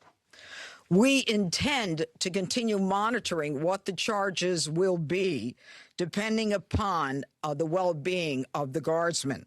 We are praying that they survive and that the highest charge will not have to be murder in the first degree. But make no mistake, if they do not, that will certainly be the charge, murder in the first degree. The Department of Justice, under Attorney General Pam Bondi, is committed to a thorough and an impartial... Holy shit, for a fucking TV personality, she's awful at speaking. Okay, it's very difficult for her to read when everything looks blurry because she is zooted, okay? Excuse me. She is drunk off her goddamn mind, sir. Do you know how tough that is? Okay. Do you know how difficult that is to competently read while you're hammered? Investigation where we will hold this perpetrator accountable under the full weight of the law. And barred out, now, Sarah and Andrew volunteered. They came here to protect the people of the district, pursuant to a crime emergency that President Trump rightly declared in this city and in other cities across the country. Our nation's capital should not and must not be a place where evil comes to commit violence, whatever their cause or motive may be. We should not have to live in fear in the nation's capital, especially by one who came here from a foreign country. And through a process that was so absurd that he came through and released into this country, as many were, knowing virtually nothing about his vetting. This is what happens in this country when people are allowed in who are not properly vetted. These guardsmen and all who are here to protect the district are the line that separates a civilized society from a barbaric one. They are the ones who stand for law and order. This was not just an attack. It was a direct challenge to law and order in our nation's capital. And the individual will be made fully accountable. And though it seems that we have been here before under President Trump, make no mistake, and the Attorney General, we will not allow this to be normalized. It will be confronted, condemned, and prosecuted to the full extent of the law. Now, my message to the individual who committed these acts is you picked the wrong target, the wrong city, and the wrong country, and you will be sorry for the violence and the evil that you perpetrated in our nation's capital. And now I call upon the director of the FBI, Kash Patel. Thanks, Judge. I'll begin my remarks and end my remarks the same way. I mean, he literally is the outcome of American civilized society. There is no perfect demonstration of this outcome being directed by American civilized society, defended by liberals and conservatives alike in perpetuity. This is the violence that we dish out coming back to the home front in the hands of people who we have trained since they were 15 in this case. Like there is no better demonstration of all of the things that I complain about with regular frequency than this instance right here. This is why I always say this is like American brain rot. This is blowback, everything. Prayer for our fallen soldiers, prayer for our law enforcement community, prayer. And we're back to Kash Patel looking like he did it, even though we know who the shooting suspect is. For our National Guardsmen and women, prayer for our brave prosecutors at the Department of Justice and the offices of the D.C. United States Attorney. We must. She said she wasn't vetted. He was vetted. She's wrong. He was vetted out the wazoo. Okay. He was maximum vetted, by the way, like more vetted than the average asylum seeker. Say it's a joke before chatter believes you. I'm not. I'm going to keep everybody guessing. Come together as a nation, especially on this Thanksgiving Day, and remember the sacrifices that so many are making around the world and around this country to secure our freedoms under President Trump's brilliant leadership and administration. I'll provide an update on the case as follows. It is an ongoing investigation of terrorism. Make no mistake about it. The FBI is leading out on these federal assault on a federal law enforcement officer investigation on many fronts. We immediately, with our law enforcement partners in the Metropolitan Police Department and the interagency, secured the scene, seized the weapon, sent in our evidence response team immediately to collect evidence, and started doing block-by-block canvasses. We are looking for and interviewing witnesses. The firearm and other materials have been sent to our Quantico laboratory already yesterday for immediate analysis. That work is on. He got like quadruple vetted, bro. He got vetted by the CIA. He got vetted by the American military. He got vetted by the immigration services. He got vetted by everybody. A senior U.S. official confirms that the suspect was vetted by the CIA and then by the NCTC to see if they had any known ties to terrorist groups, coming up clean each time. He came up clean on all checks. Yeah, because the ties that he had to the terrorist group was the fucking CIA. Yeah, obviously. What do you mean? He was one of, quote, unquote, our guys. Worth noting that the vetting done by U.S. intel agencies of people overseas is different than what domestic agencies are expected to do once individuals arrive and are seeking asylum. I'm going to repeat this again, but not the first time this has happened, okay? Not the first time this has happened. Ongoing, partnering with the D.C. United States Attorney's Office, we have also executed multiple search warrants around the country to include the subject's last known residence, which is in the state of Washington. The search warrant was executed on that house last night or early this morning, and it is an ongoing process. All the individuals found in the house have been interviewed, and some interviews remain ongoing. We will not stop until we interview anyone and everyone associated with the subject, the house, and every piece of his life. There's also subject interviews, relations conducted in San Diego, pursuant to our ongoing investigation. So, as the judge noted, this is a coast-to-coast investigation being led right here in Washington, D.C. And this subject definitely did pick the wrong country. And not vetted by this admin. What do you mean? Why are these guys saying this subject didn't pick the wrong this subject picked the wrong country? What do you mean? First of all, the wrong country picked the subject. Okay? And it seems to me like he came here, and I don't think his ambitions initially were to fucking kill National Guardsmen in DC. I don't think that's why he came here. I don't know what this what this conversation is supposed to imply here. He's like, he is our guy. we will rise together as a nation to show the world what we do here.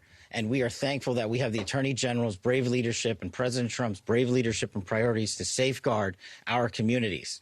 I also spoke to Director of the CIA, John Ratcliffe, last night, and Secretary of War, Pete Hegseth. There is confirmation now that the subject had a relationship in Afghanistan with partner forces. We are fully investigating. 99% won't know that. I think you're wrong. I think with the ways in which people get informed nowadays, most people are going to know that this guy was an intelligence asset, especially because a lot of conspiracy theorists are going to jump on this for understandable reasons. But yeah, this is 100% something that, I mean, Candace Owens is going to do so much content off of this for sure. Who knows which insane direction she will move the subject matter to, moving millions in that same direction. That aspect of his background as well, to include any known associates that are either overseas or here in the United States of America. That is what a broad-based international terrorism investigation looks like. We will provide continuous details to the American public while at the same time not jeopardizing the ongoing prosecution to ultimately hold this perpetrator accountable in our courts of law. We will provide as much transparency as possible, but as you can see, the breadth and scope of this investigation will... It's going to hit the echo chamber and normal folk aren't in those. This is why Fox is so successful. No, I think normal folk are going to hear... Normal folk are already hearing that this guy was CIA. I think it will shock you. I suspect Blue Anon will say this is a false flag. You will see more and more liberals say this was a false flag, specifically designed by the Trump administration. I think that the right, the conspiratorial right, will say they might even tie this back to Israel somehow. I guess if I were to try and tie this back to Israel, I would say America went and did these. America went and did the global war on terror because of Israel, and that this is violence coming home. The CIA is doing it for Israel, and then I don't know, somehow they'll figure out a way to say that it was Benjamin Netanyahu's doing or something. Maybe some people will say this is being used as a distraction away from the Epstein story. There will be those. Yeah, lucky for us, everyone has the perfect opportunity to poll their families on this today. So that's your homework, chat. Go ask your parents and your grandparents what they think about this. Will continue. We will continue to hit the streets and hit every town and every house and talk to every witness. The men and women of the FBI and the Metropolitan Police Department and the interagency, to include the Department of Homeland Security, DEA, and ATF, are working tirelessly on this Thanksgiving Day. And I know just by talking to the leaders behind me that instead of going on and being... Do you not think he's CIA? What do you mean he is CIA? There is no thinking involved here. It's just an objective fact that he was a CIA asset. There is no... He just literally is a CIA asset. That's not in question here. The question is, how will people... Because that's just the story, the facts of the matter. But oftentimes, I think a lot of people with conspiratorial ambitions will not just look at like a regular conspiracy being confirmed. They'll just move away from that to try to find something even crazier. I'll give you an example. Jeffrey Epstein is basically the most real example of what QAnon people believe, right? That there is a deep state pedophilic cabal that is primarily Jewish, and that they're doing this for Israel, right? Jeffrey Epstein is literally a CIA Mossad collaborative effort, okay, who was engaging in the sex trafficking of minors and was deeply tied to potentially a blackmail operation that absolutely work with the state of Israel, right? 100%. And yet conspiracy theorists don't just look at that and go, you see, this is a real world example. I think we should focus on this. They move beyond it. Okay? They move beyond it, and then they like come up with even grander conspiracies for some fucking reason. It's not enough. It's not enough that like a conspiracy theory turns into reality for them, that they just point to that as the clear-cut real-world example of some of the things that they believed. They have to turn around and engage in like the Illuminati and blood sacrifice rituals and things of that nature, right?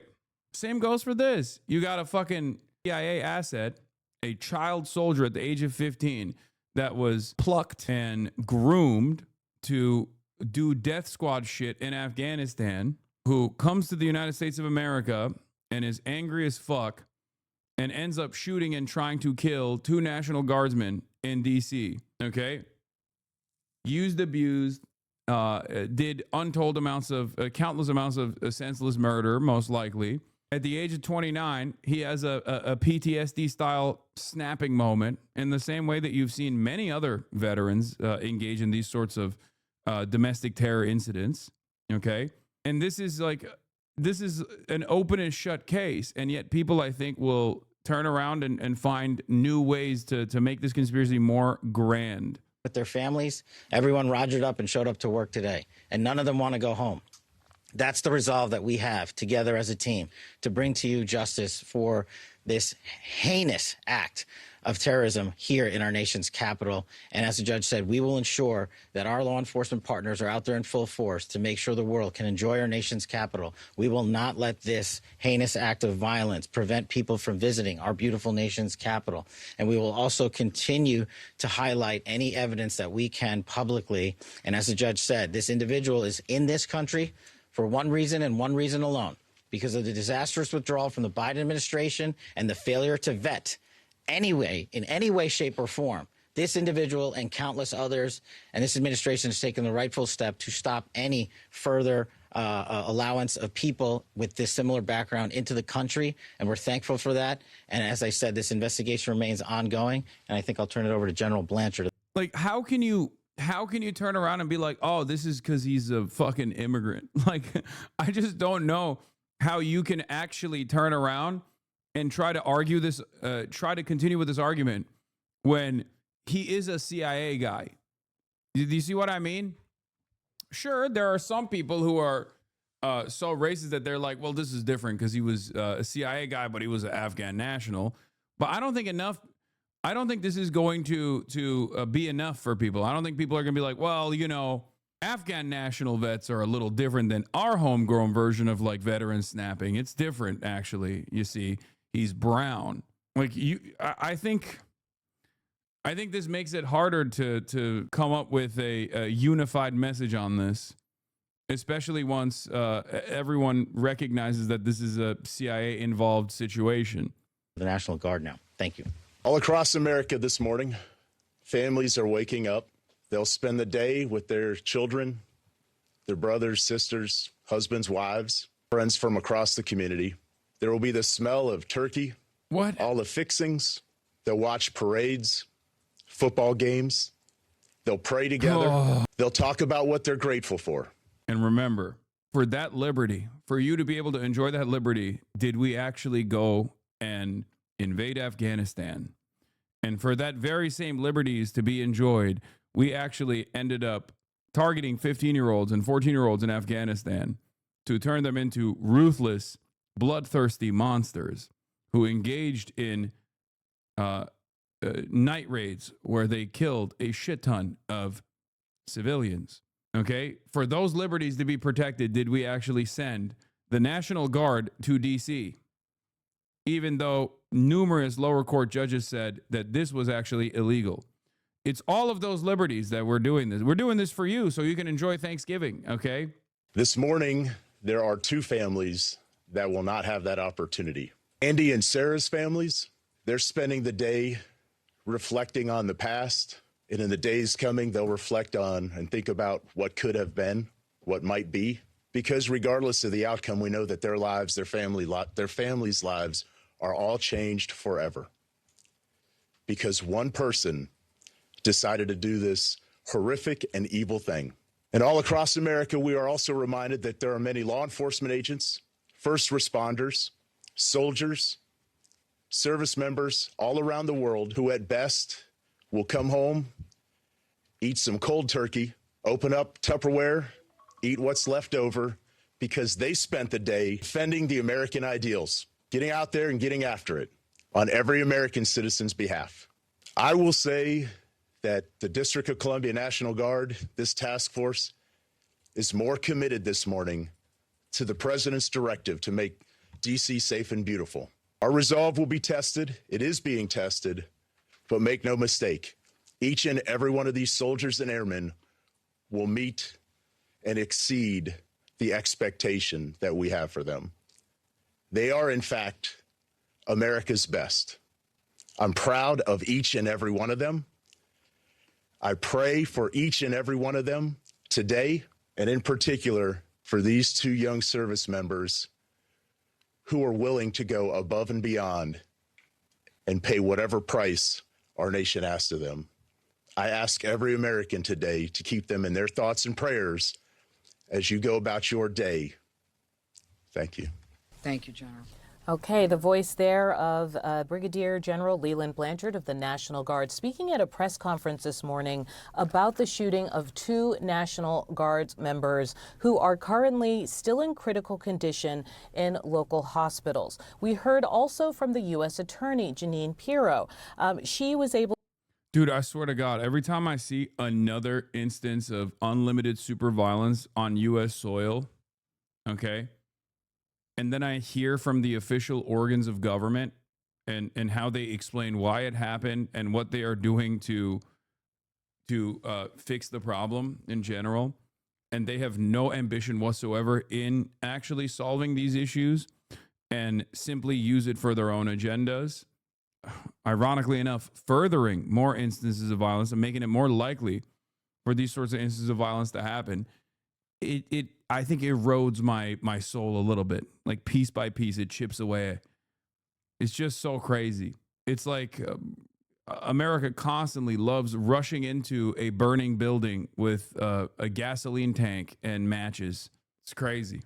Yeah, this is gonna only be fixed by taking a more reactionary approach to immigration and also continuing to justify our endless militarism and also doing more of that militarism at the domestic front as well. To tell us that the suspect, who is Ramanallah Lakhanwal, 29 years old, Afghan, entered the U.S. back in 2021 under what was then known as Operation Allies Welcome. Pirro said that he used a Smith & Wesson .357 revolver. Those are the allegations as it stands right now. We also heard from FBI Director Kash Patel. He was able to tell us that he was going to be, that the lab right now is looking at the gun in that case. And we're going to turn now to some of the questions that Patel is receiving about the investigation. Ended up in San Diego, where interviews were conducted and are going to be continued to be conducted, and we will go anywhere in the country or the world where the evidence leads us. Are there accomplices, relationships in San Diego you can talk about? All of that is an ongoing investigation. An update as far as Sarah and Andrew, who were injured. You say critical condition. Can you give anything beyond that? Are they expected to make it? Is it touch and go? Can you tell us a little more about how they're doing? And the full spelling of their name. It is Sarah Beckstrom, Beckstrom, and Andrew Wolf with an E, Wolfe. Okay, and Sarah Beckstrom, B-O-S with an H. Okay, now, with respect to their medical condition, as I said, they are receiving the finest medical care. Their families are with them now. They are critical. I think you understand the meaning of that. It's not clear, how this is going to end up. But let me be perfectly clear about how it will end up in this office. If one of them is to pass, and God forbid that happens, this is a murder one, period, end of the story. We are praying on a day like today when families come together in America and they hold hands around the Thanksgiving table. I beg you, I beseech you to pray for these two young people that they survive. Oh, my God. Okay. I think that's it. Insane how we're just in a Fox News sponsored burger government nowadays. I hate it. I mean, just remember. But Stephen, I want to ask. Even before the Fox News sponsored burger government, like, I need you to understand Barack Obama, Joe Biden, and Donald Trump also contributed to the actions that took place yesterday. Okay?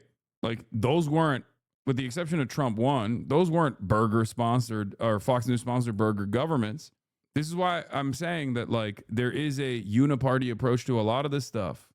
Okay? There is a uniparty approach to a lot of this shit. I mean, obviously, George W. Bush as well. That's not, it goes beyond George W. Bush. Ask you a question. Do you think, given the reduction in robberies and murders and crime in the district, how much safer and more beautiful it is now? Because like, Republicans look at this and go, oh, the real problem here is that we brought any of these collaborators back to the U.S. soil.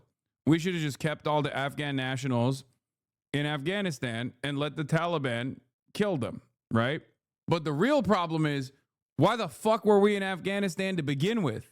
Why did we even bring Afghan nationals who are compradors into the equation to do extrajudicial assassinations in schools and hospitals? Okay, that's the real fucking problem. Because of the guardsmen and what happened tonight. Do you think some of these mayors and governors... Yeah, meanwhile, this asshole, Nazi piece of shit, is going to now use this as an opportunity to weirdly fucking bring the conversation back to Somali people. ...are going to be able to resist legally and frankly morally guardsmen coming to... Yeah, here. It was under President Obama that the mission in Afghanistan became all about assassinations, aka night raids. His CIA developed and deployed the zero-unit death squads in which Ramanullah Lakanwal reportedly served. Apparently, the horror of it shattered his mind. Just so you guys understand, like, it's not. This isn't a new thing. This isn't a new phenomena.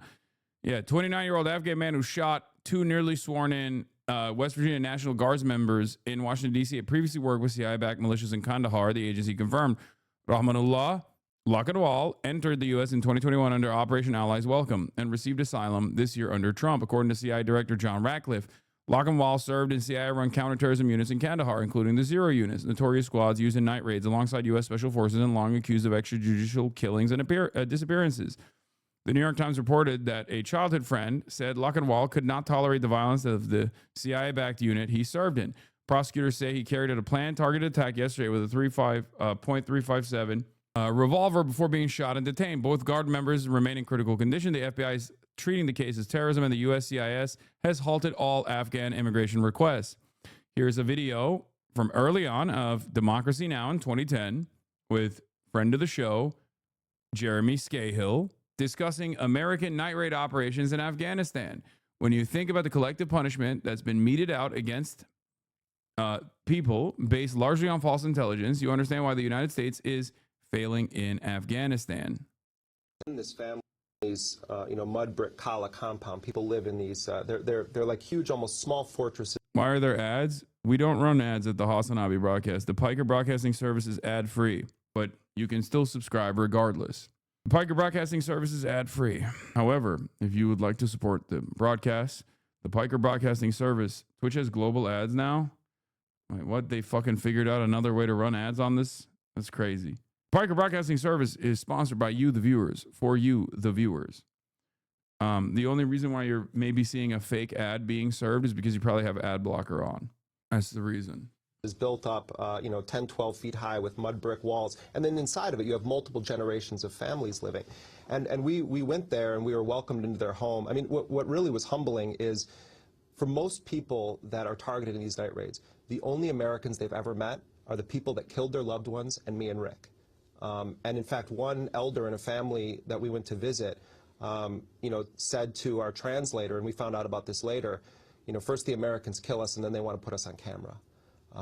We were in this family's compound where this man, 8 people were gunned down, and U.S. forces threw a fragmentation grenade into a courtyard where children were sleeping outside because it was hot.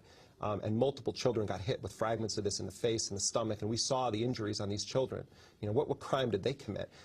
People in these areas thought bandits were coming in the middle of the night. No one comes into the homes of Muslims in Afghanistan at night except bandits or the Taliban, is how people perceive it. So they fight back, and then the U.S. says, well, they fired at us. This little girl comes up to Rick and I, you know, which we had seen her playing in the background when we were interviewing her father, and she came up to us and she said to our translator, I have something I want to say to them. How old was she? She was, I don't know, maybe 4 to 6. Yeah. And she actually was the niece of the guy that we were interviewing, and she came up to us and she said, my daddy wasn't a Talib, but the Americans killed him anyway. You know, and it wasn't a staged thing or anything. We had watched her the whole time playing there, and she came up. We went to another place in Paktia province where this little girl was sort of weaving back and forth and saying, repeating this thing, and Rick was filming her, and we were thinking that she was just playing, and we were filming a kid playing in a courtyard, and our translator had a tear going down his face, and we said, what did she say? And he said she was reciting all the members of her family that were killed in the night raid. They killed my mommy, they killed my aunt, they killed my uncle, you know, and she was a kid playing, and this is a kid who's 3 or 4 years old. We met a kid who had been shot in the stomach and in another place by U.S. Special Operations Forces. They literally shot the speech out of him. He couldn't speak. And we didn't know this until, you know, we're documenting these things in a sort of forensic way, going through each person that was killed, how were they killed, interviewing all of the eyewitnesses. No one's ever done a thorough investigation. So what Rick and I were trying to do is piece together all these targeted killings. So we're in this place in Paktia province, and we're interviewing all these people, and there's this kid, and we see this gaping wound in his stomach. And so we bring the camera over to interview him, and the translator asks him a question, and he's just kind of going like this, and then someone says that he can't speak, and he just puts his hand in front of his face and just starts wailing in front of our camera, going, ah! He wasn't like that before this incident. He is so traumatized. He got shot in his stomach that he literally can't speak anymore. And so when you think about the collective punishment that's being meted out against people based largely on false intelligence, you understand why the U.S. is failing in Afghanistan. The insurgency is spreading. Yeah. Fuck, we are now the bad guys. We've been the bad guys. We've been the bad guys.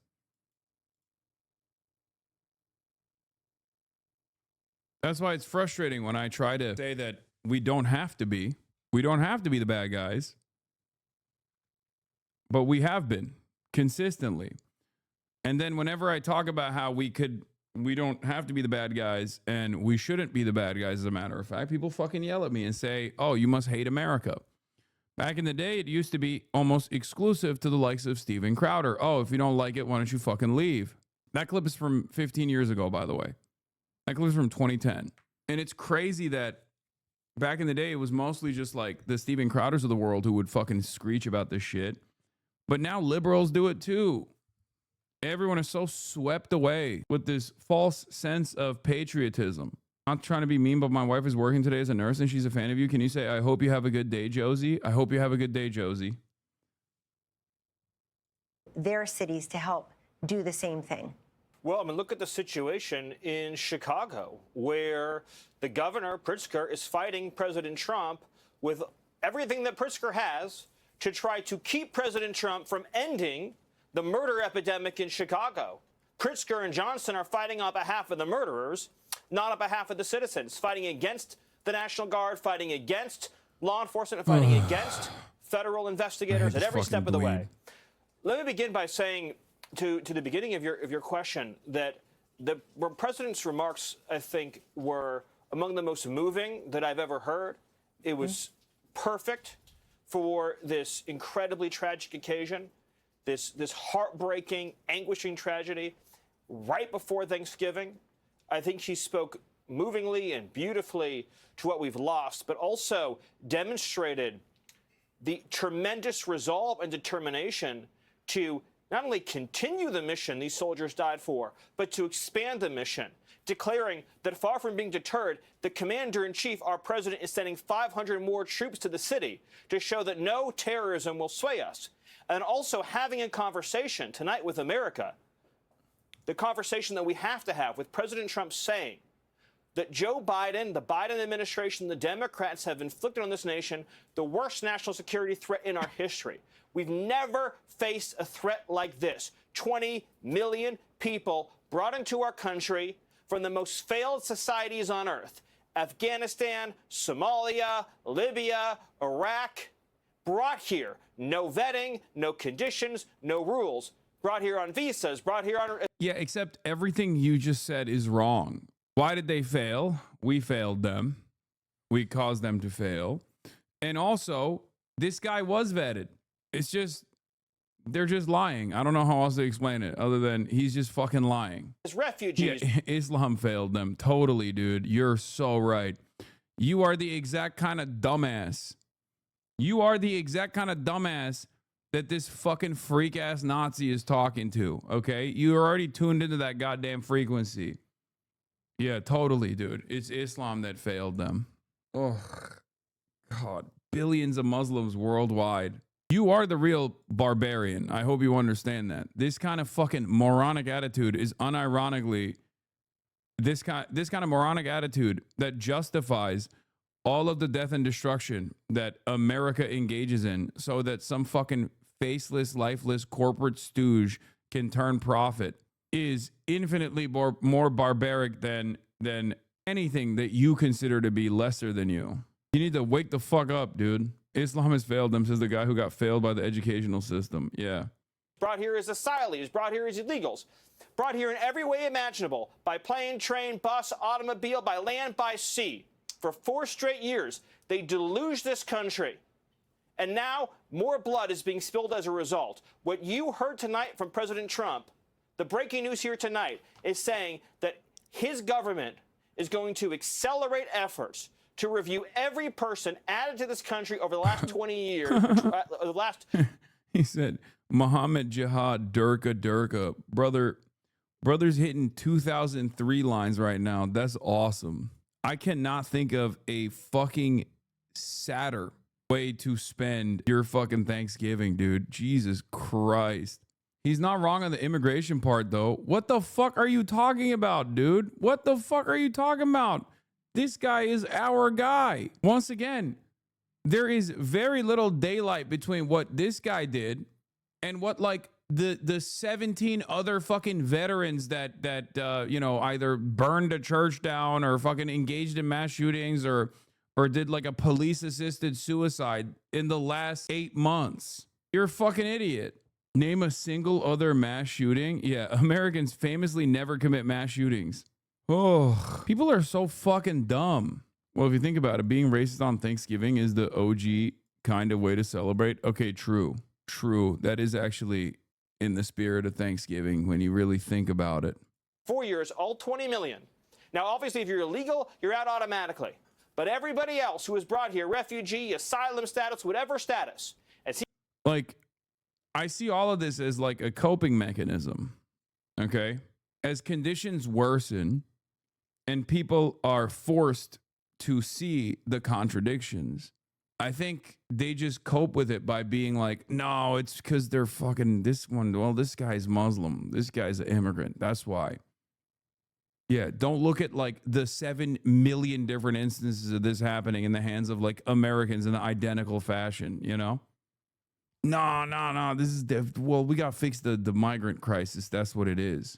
I don't know, man. Maybe we shouldn't be fucking shipping 18-year-olds overseas so they can fucking guard poppy fields so that the Pentagon can have his own drug running operation where they make money off of selling heroin to the European markets. And then in the process of shipping them over there, they get their brains broken and then they come back and we don't even give them like the adequate medical care that they need.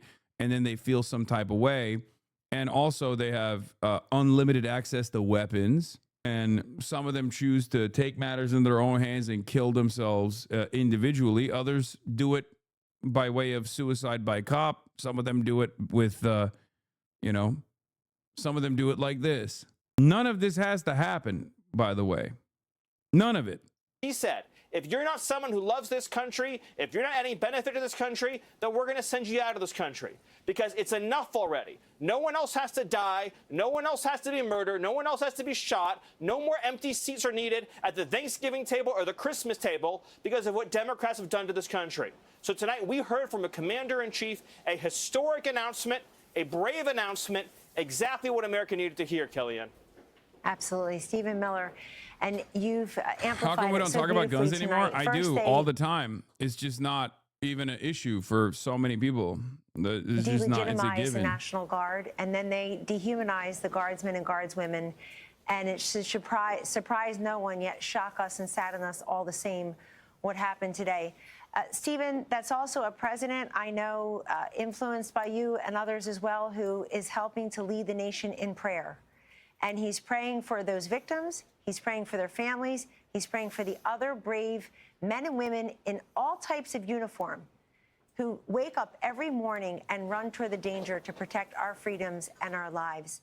Stephen Miller, thank you very much. God bless Katie and you and the family for Thanksgiving. Appreciate it. Thank Stephen you. Miller, God bless. White House God Deputy bless Chief President of Staff. Trump. God bless America. Yes.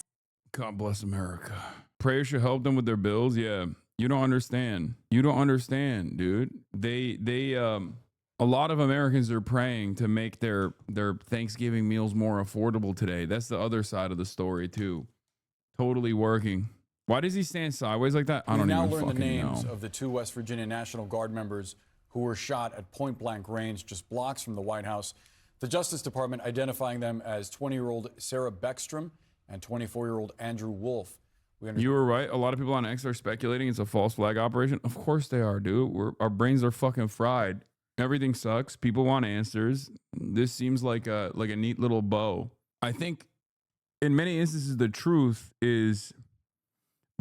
requires people to come to terms with the fact that their favorite, political leader, for example, all the way back to like Barack Obama, is somewhat responsible for this. Like American normalcy in the foreign policy side of things is directly responsible for it.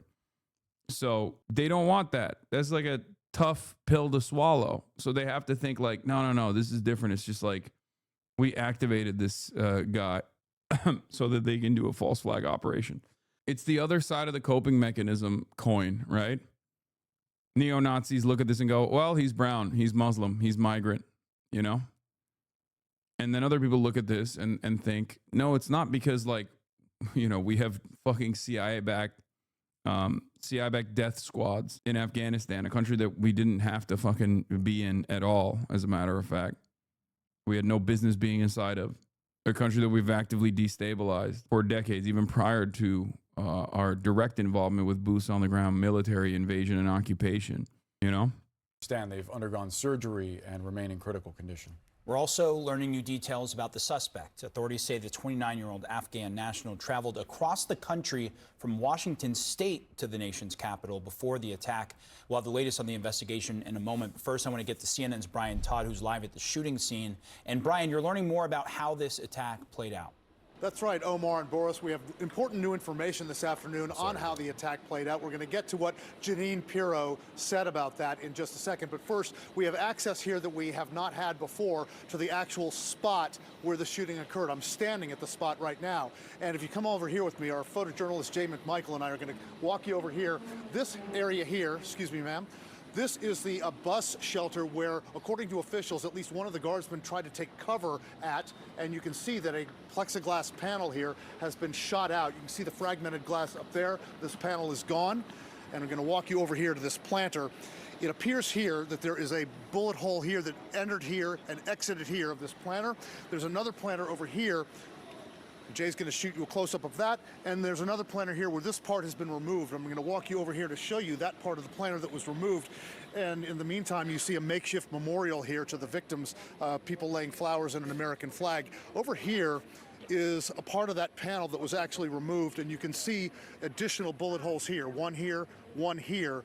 And this looks like some evidence that was handled by authorities as they started to process the scene last evening. So in addition to that, we have new information from Jeanine Pirro. She is the U.S. Attorney General for the District of Columbia. Earlier today, she spoke to us about the sequence of gunshots. Take a listen. A lone gunman opened fire without provocation, ambush style, armed with a .357 Smith & Wesson revolver. One guardsman is struck, goes down, and then the shooter leans over and strikes the guardsman again. Another guardsman is struck several times. And both of those guardsmen are now in critical condition at a local hospital. We have made inquiries with the hospital to learn more about the surgeries and about where they're being treated. The hospital's not gotten back to us on that. As Boris and Omar mentioned, they're identified as Sarah Beckstrom, 20 years old, Andrew Wolf, 24 years old. Those are the two guard members who were struck yesterday in this attack. Beckstrom has been in the guard since 2023, according to officials. Andrew Wolf has been in the guard since 2019. According to officials at the news conference, were sworn in yesterday. We believe that meant that they were sworn in not as new guard members, but sworn in as deputies for the U.S. Marshals, which they have to do about every month. Guys, back to you. Brian Todd, live for us in Washington, D.C. Like, part of the reason why I don't think is a false flag is because, like, he's not Venezuelan. You know what I mean? Like, I feel like this doesn't benefit the administration as much, and it seems more so that they are that they're opportunists that are taking advantage of the situation. You know, like a much better, like a false flag would be if this guy was like saying he's Antifa, or you know, he's just like a card carrying leftist Antifa guy, or if he's like Venezuelan and, you know, we have to go and do something about it. Yeah, he's even better if he's a Hamas/Hezbollah illegal from Venezuela. Exactly.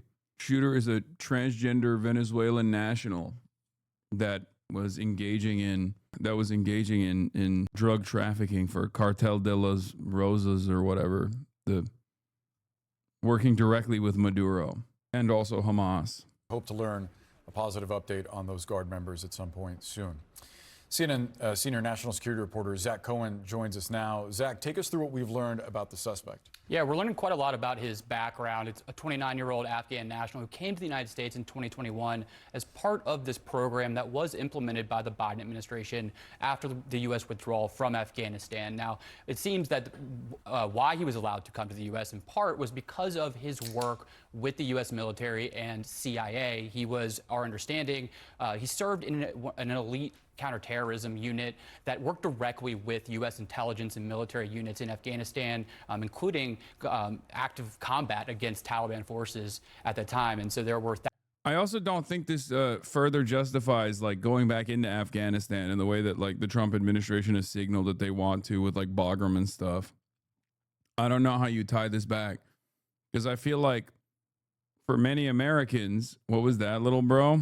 Dr. Pepper? Thousands of those individuals who served in those roles that were evacuated when the Taliban started to rise to power after the U.S. left. And it appears that was the basis for his immigration into the United States. Now, of course, several layers of vetting and took place after he got here. He was only temporarily allowed to come here at first, but his background with the CIA and the intelligence community does seem to be the basis for his travel to the U.S. So what was that vetting process actually like? Because obviously there were a lot of Afghans that were coming over as part of that Operation Allies Welcome. Yeah, by all accounts, it should have been very extensive. We know that in that initial process, he would have been vetted by the U.S. government, including the CIA. And then once he was granted temporary asylum, as he applied for permanent status, he would have gone through a variety of different layers of vetting. Those include identity and background checks, biometric vetting, in-person interviews, assessment of an individual risk, and eligibility under U.S. law. So that's several layers. I mean, it's important to remember, too, the ultimate approval and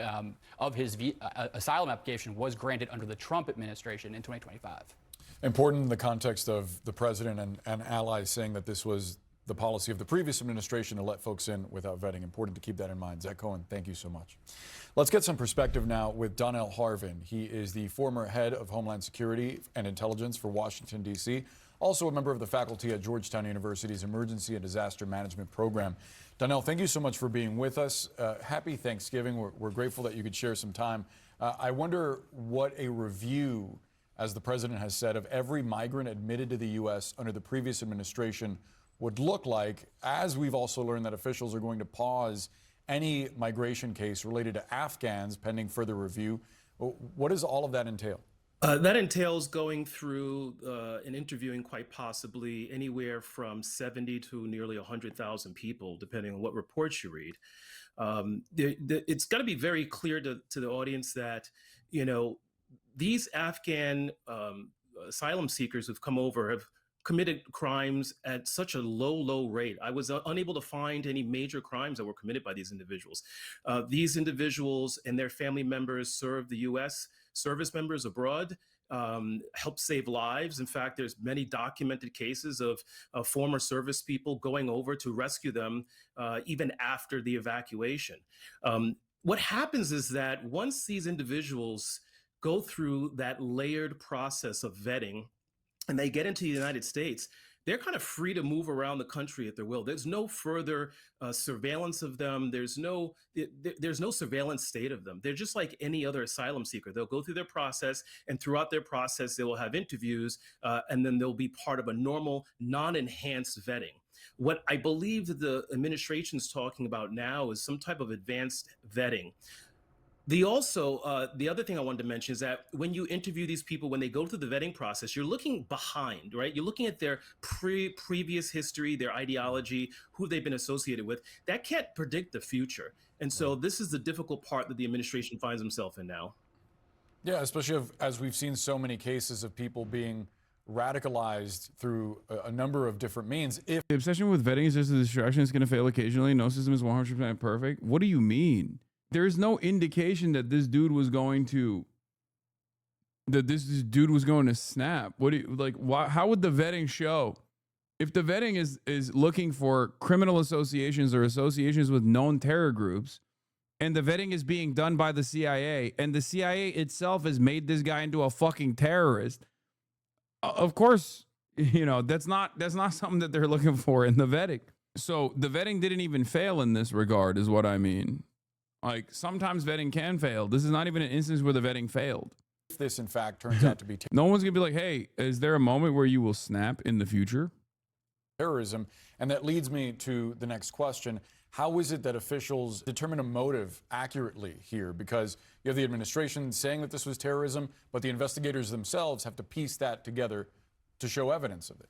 Yeah, in the absence of the surviving individual who's now under arrest cooperating, all reports saying he's not cooperating, they can still piece together their background, who they communicated with.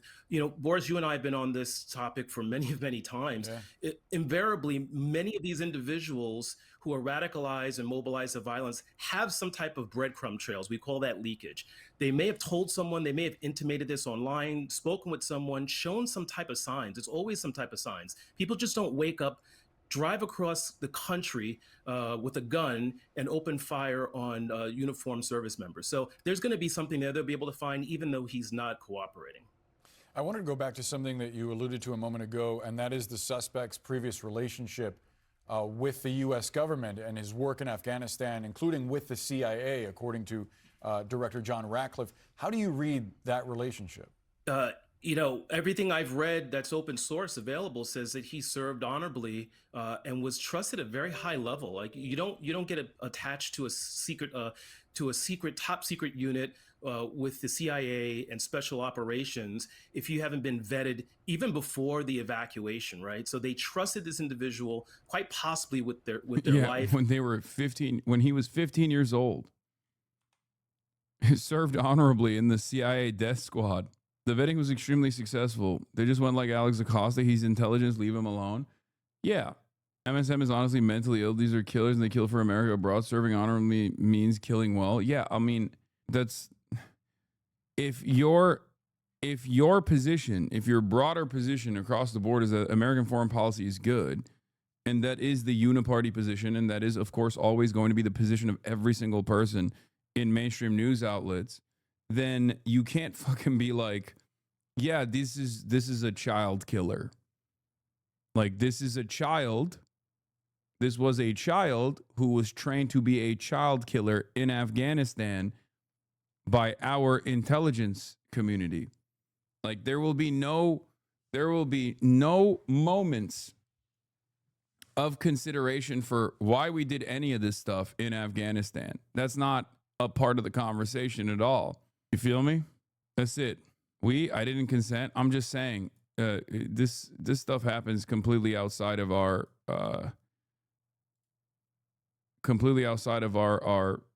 interests and without our consent at all.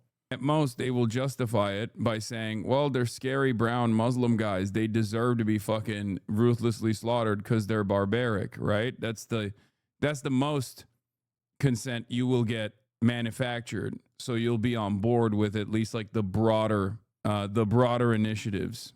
I covered all this stuff already. So where's Jank? He's coming in half an hour, maybe a little bit later. Janksgiving will start at 3:30 p.m. Pacific time. But before we do Janksgiving, there's a little bit more. Yesterday, I received the phone call from an Afghan friend in San Diego. A friend of his had arrived a day before to LAX on a valid SIV. CBP refused to let him into the country and just deported him back to Afghanistan. Suicidal empathy, buddy. You are really harmful to average Joes in this country. Yeah, suicidal empathy. Okay. Oh, yeah. Stephen Miller also took advantage of the situation to craft, or not. Oh, sorry. This is not even from this instance. But if you're wondering why the Somalia, you're kind of garbage at reporting the news. Well, sorry. Hold on. Let me fix it for you. Are you ready? Yeah. I'm about to show you a based guy. Yeah.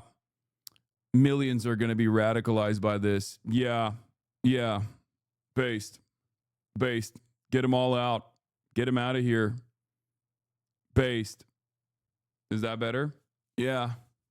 Based. It's happening because obviously we're letting in too many Muslims into the country. Get rid of them. They don't belong here.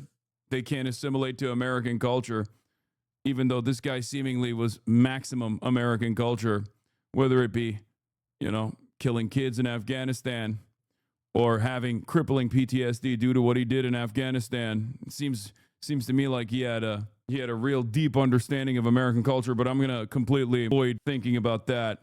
Based. Cuck talk. It's awesome. Yeah, I mean, every American is cucked to a major degree.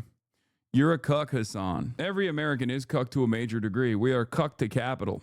At least some people recognize that we're getting cucked. You, on the other hand, are jerking off on the cuck seat, yelling at the one guy who's telling you that none of this is serving your interests at all. Ban me, pussy. No, I'm not going to. I dare you. Dude, you've already decided that you are inevitably going to ban yourself from life if this is how you're spending yourself. If this is how you're spending your time on fucking Thanksgiving, you're already like moments away from completely fucking banning yourself from life in general. I don't need to do anything. I'll give you a brief moment of acknowledgement, more so than your family ever will, because this is how you choose to spend your time. There's a reason why. No, I'm not going to ban you. There is a reason why your family is not calling you down for Thanksgiving dinner, okay? Trust. Hold on, I got to get the door. Anyway, listen. It doesn't have to be that way. Okay? It doesn't have to be that way, chatter. No, it's not jank. It's not shaky Gurga. I promise you it don't have to be that way. Is it bad to want to experience state violence to be able to describe it better as a journalist? Wait, what? I make Thanksgiving for family, you cuck. Yo, pussy, you're still a cuck. No one is offended. I'm Canadian. Oof, it's even worse. You're watching from the sidelines, fantasizing about being an American right-winger. It's somehow even more pathetic than being a homegrown American right-winger, That's crazy. Oof, that is so much worse, honestly.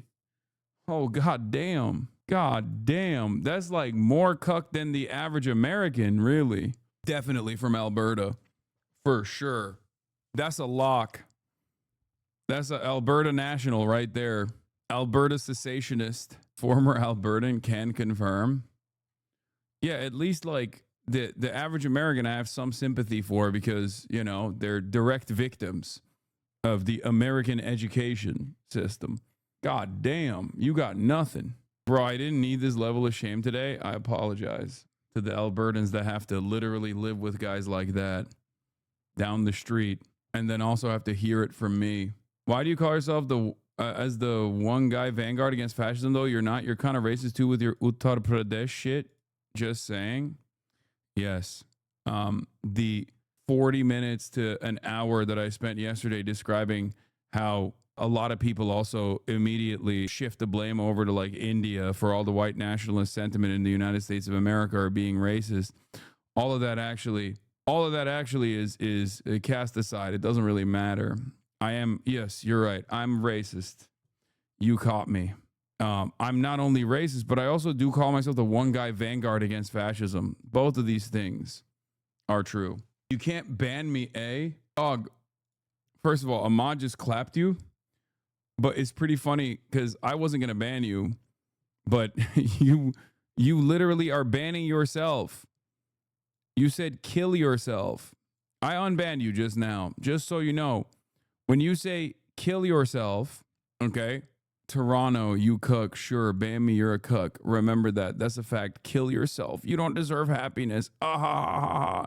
You can't ban me, Nobody fucking thinks you're cool for saying this, chatter. That's crazy. You got your whole ass face on this too. God damn. God damn. Oh, internet beef. Yes. Kill yourself. Please. Please kill yourself. I'm not mad. I'm laughing. Yeah. I think the fact that you're also not even a white Albertan who fantasizes about being American, you live in one of the more diverse parts of Canada, and you yourself are also victim to white supremacist racism, but then you still fantasize about, you still operate as though you are a part of the in-group. That's triple cucked. Straight up. That's crazy. He said Toronto. Yeah, that's why I said one of the more diverse parts of Canada. You cheesing, fam. He's getting himself site-wide banned because he got too much attention. Let this be a warning for the attention addicts in the chat. I mean, even if you're going to be an attention addict, you don't have to, like, you know, start spamming kill yourself. There's a better way to do it. I mean, I don't give a shit.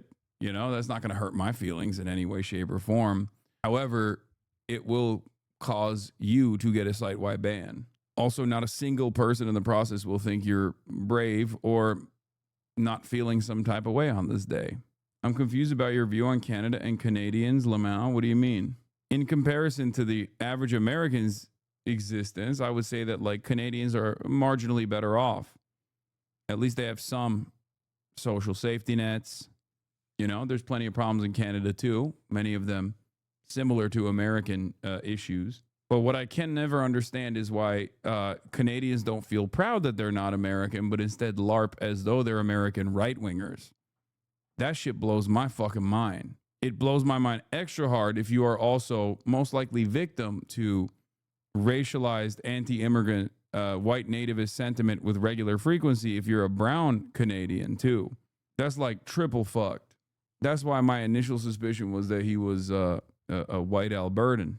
I don't care, man. It's fucking Twitch. I mean, it kind of feels like you do care. Not that you can respond any longer because you just got a site-wide ban for spamming kill yourself. Nah, I don't even care, dude. That's why I keep spamming kill yourself, kill yourself. I'm not owned. I'm not owned. I'm not owned. Kill yourself, please. Kill yourself. I'm not mad at all. I'm actually laughing by myself in my basement. It's more embarrassing for the right-wingers here because a lot of our culture is literally not being America. Yeah, I just don't get it. I don't get it at all.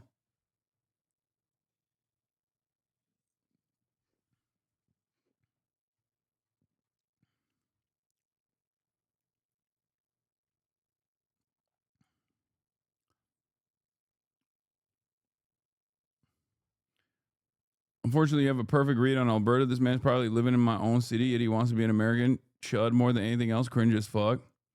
Yeah, I never understood that. Anyway, let's look at some theories. Number one, Laura Loomer is, this is what Laura Loomer said. They are directing their attention and anger towards a couple that I believe set up a GoFundMe for this guy before he did the shooting.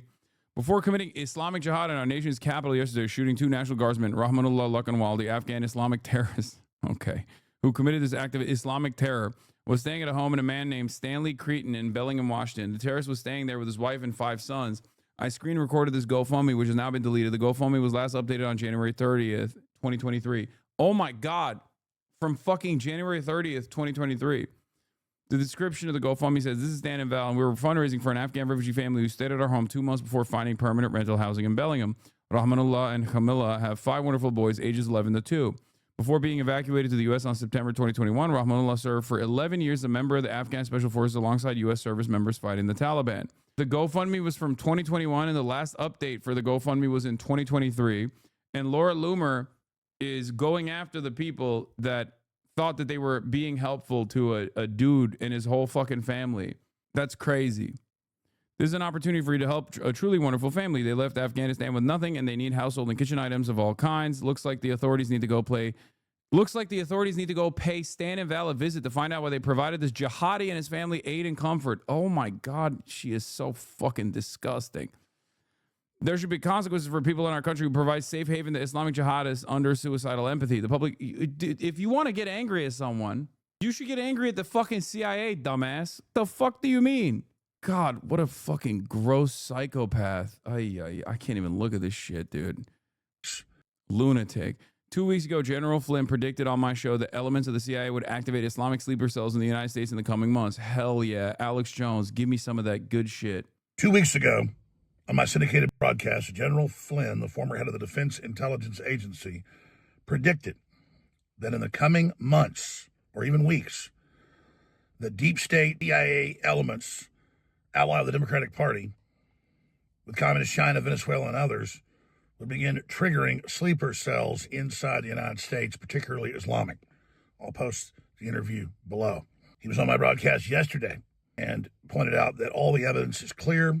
We've also had whistleblowers that have talked to Jesse Waters and others at Fox from inside the CIA, that this whole program with the Dishes 6 and the script they were given, Brennan's the handler, former head of the CIA, from my analysis, this whole operation they've been running of implying Trump's putting out illegal orders is ahead of major events to destabilize the United States with different paramilitary forces.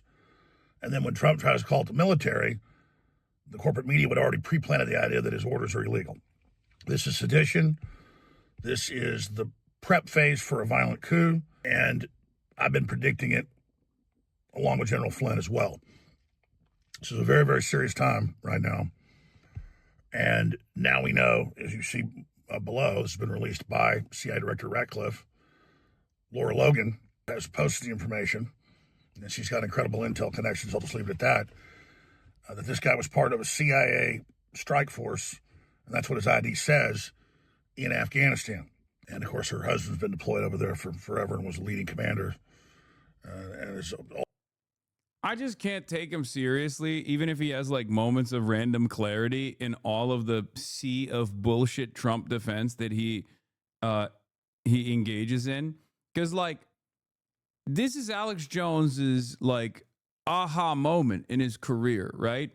The deep state pedophiles have been outed with Jeffrey Epstein, right? And he's like, oh, it's just actually not that significant. Don't even worry about the Jeffrey Epstein stuff because I love Donald Trump and he would never actually fuck kids. Like, how can you spend your entire fucking conspiracy theory career talking about deep state pedophiles, working with Israel, working with the CIA, and then you have a deep state pedophile who was an Israeli and American intelligence asset, only to turn around and be like, yeah, actually, the entire thing that my career hinged on is true, and I can't even fucking say it is because I love sucking Donald Trump's penis. It's fucking awesome. It's awesome. Thank God, dude. Yeah, that's right. I love sucking ding dong. Trump's ding dong to begin with. I gobble it. Yeah, that also, yeah, troops on the streets. He yelled Posse Comitatus constantly. Yeah, that's the other side. We got Palantir surveillance by a South African freak lizard person that even the normies look at and go, that's a lizard person. Okay.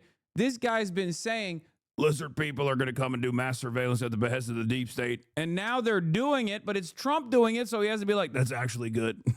That's a good thing.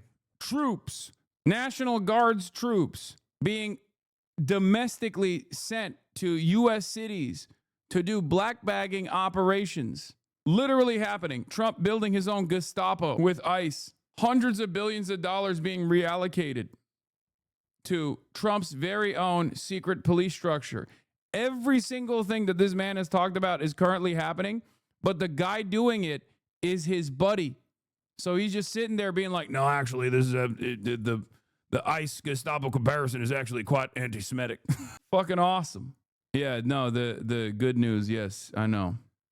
Also a very good source of information on that front. So this is a major message to Trump. This is a probe. This was just literally hundreds of feet away from the fence at the White House.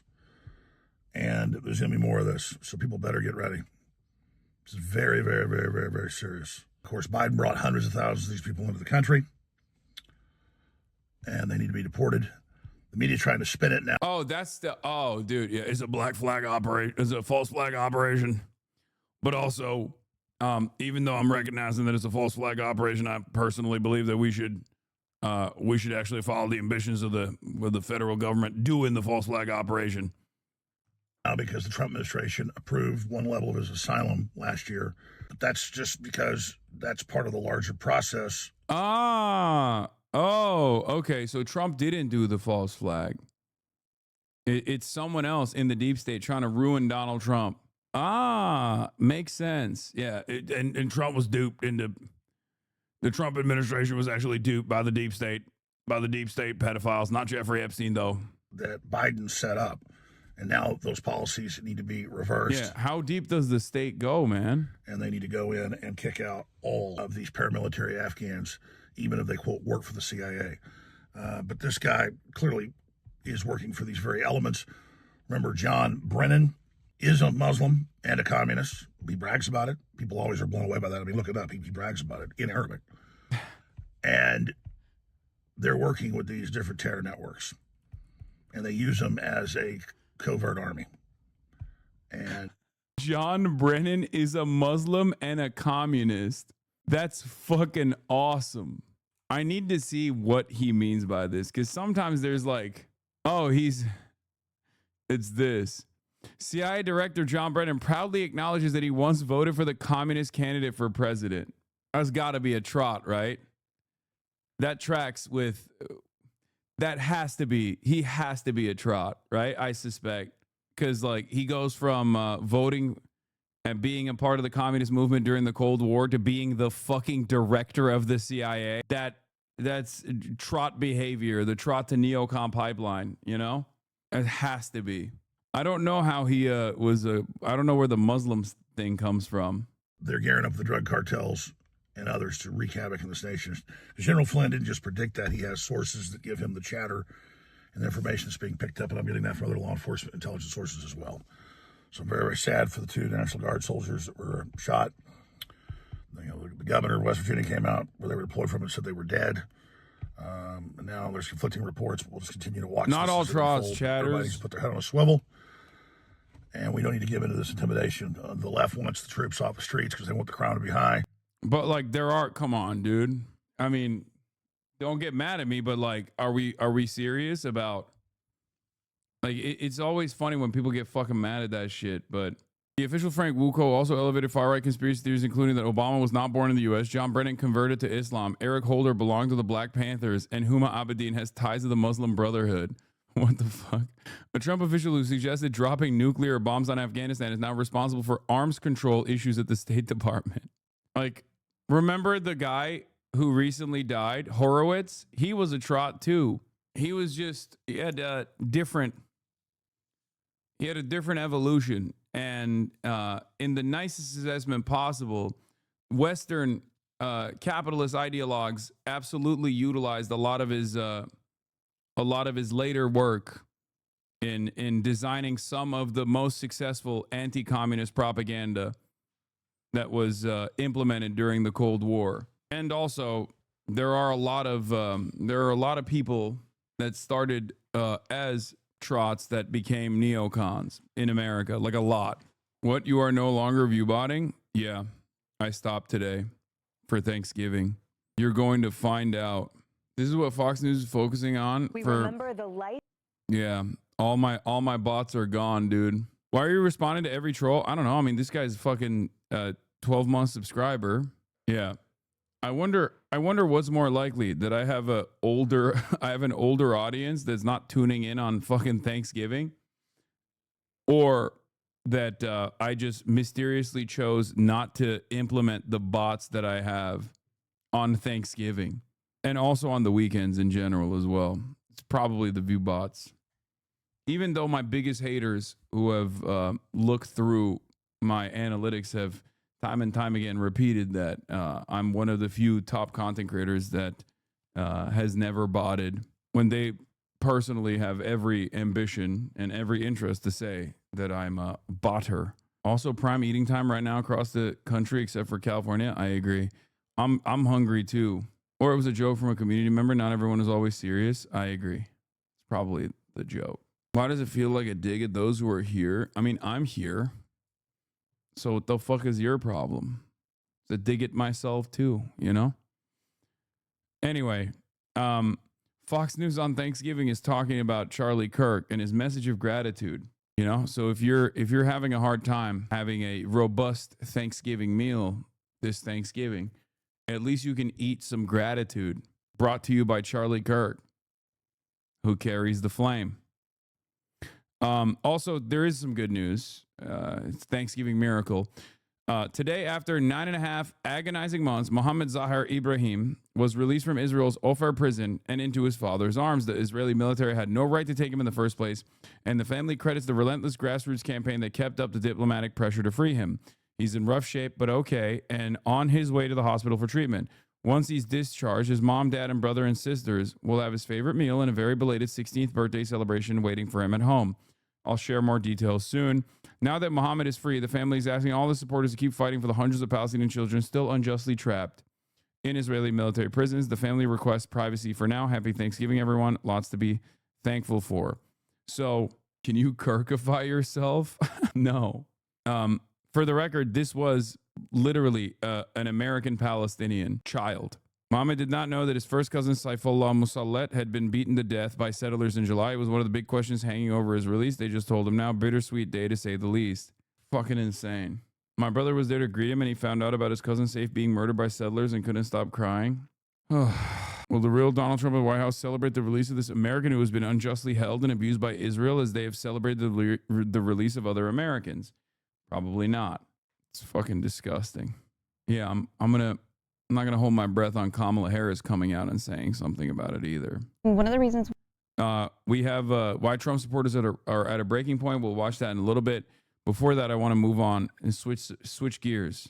There's a new movie that makes fun of woke lefty libtards, everybody. Let's take a look. In so-called Australia, a culture war tore the nation apart. Yeah, a lot of people were saying that, you know, right-wingers can't make good content, and we're switching gears to watch some right-wingers making good content. And somehow, the lefties won. And I should know, I'm the Prime Minister, Albo. I love that Albo is also the woke lefty here. 2015 era anti-SJW slop. Well, just get ready for more of this stuff, you know, from Paramount. Awesome. This is my land. Good morning, fellow white straight males. Hey, big boy. Just as the elders foretold, this is Namageddon. I'm gay and retarded, Your Honor. I'll allow it. That's toxic positivity. I'm sorry. In case you haven't noticed, Pete, I'm black. Daddy, I don't believe him. You have to believe him, honey. He's 1/16th Aboriginal. Wait, what if someone sees us? Let the cookers watch. I don't understand. This is just what Australia is like right now under the leadership, the woke SJW leadership of Albo. Wow, the rainbow serpent. Sounds like a really cool gay snake. It's not a gay snake! Streaming and in select cinemas January 26. Superprogressivemovie.com. Yeah. A super progressive movie made by One Nation Australia has already been banned in a number of Australian theaters for fear of being offensive. Or maybe they just never picked it up because it's dog shit. What the fuck? The launch theater already canceled under pressure as it's too offensive. Canceled. I love that these guys make absolute dog shit. And then the offensiveness is the reason why no one wants to watch it. That's what it is. I'm so offended. A movie so offensive, no one watched it. As an Australian, this is the first time I'm hearing about this. Yeah, because woke, the The woke elbow protectorate has made it so that the morality police makes it illegal. The woke morality police under the communist Sharia rule of Albo has made it impossible for you to consume this incredible content. We just do woke right here. Can we get Boy to review it? No, they'll throw him in prison. They'll throw him in prison. If they don't throw him in prison for watching this, they'll actually throw him in prison once he becomes anti-woke as soon as he watches this. I mean, many of the Aussies in the chat instantly became anti-woke by seeing just mere frames of this incredible thing. Yeah, he's black because he's 1/16th Aboriginal is considered woke now by hogs. Not like that's their own definition of blackness. I know. The one drop rule, initially invented by the anti-woke forces, now being used as a line of attack against the woke forces. Times have changed. Right-wing cartoon about Thanksgiving. Oh, of course, we have our own version of this, obviously. Tuttle Twins. Bitcoin. Hashtag Bitcoin, the award-winning show that teaches kids about ideas of freedom and economics. Hashtag Bitcoin. Watch for free. Angel Studios original. Did you ever learn how socialism stole the first Thanksgiving? Wait, what? The Pilgrims first tried a socialist system where there's shared fields, shared food, equal rations.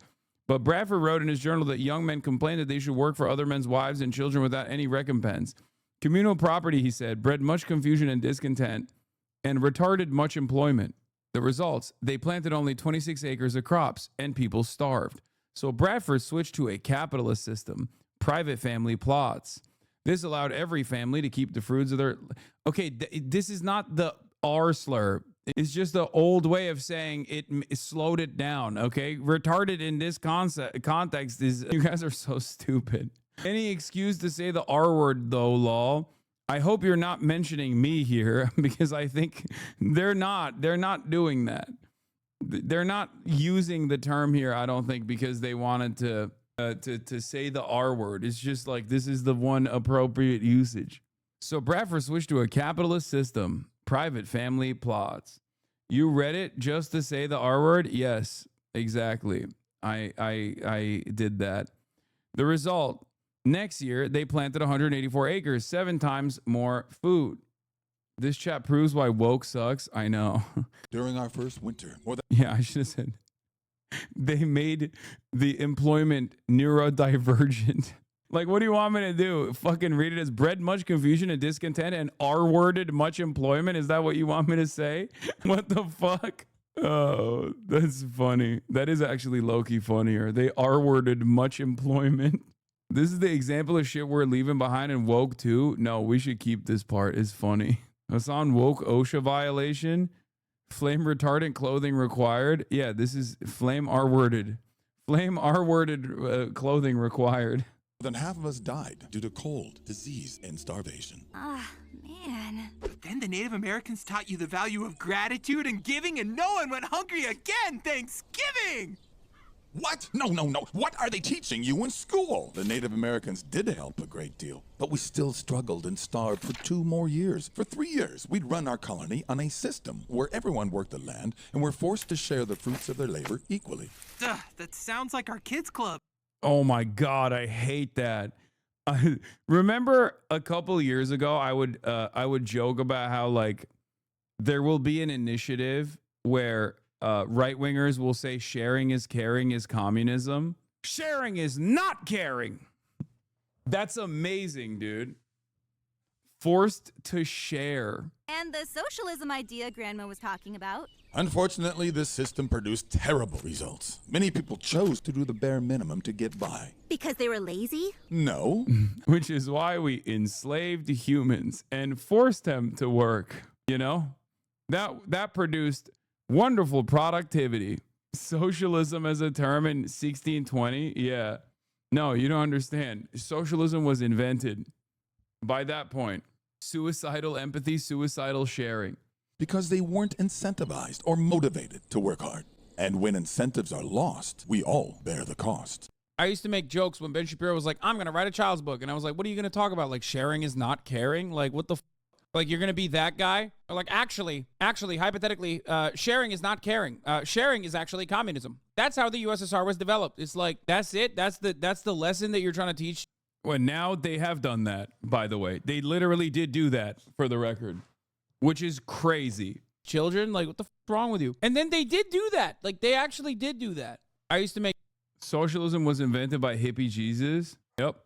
When your family is starving, it's difficult to work hard when you know you're forced to give the fruits of your labor to someone else. I know I was struggling to stay motivated when I wasn't going to keep what I earned.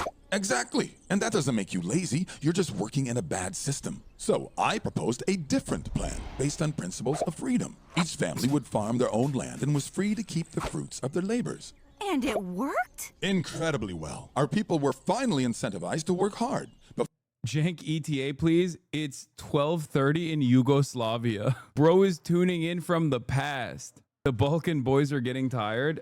He's supposed to be here right now, but I don't know where he is. He's late. Maybe he'll be here. Is Jank here yet? Okay.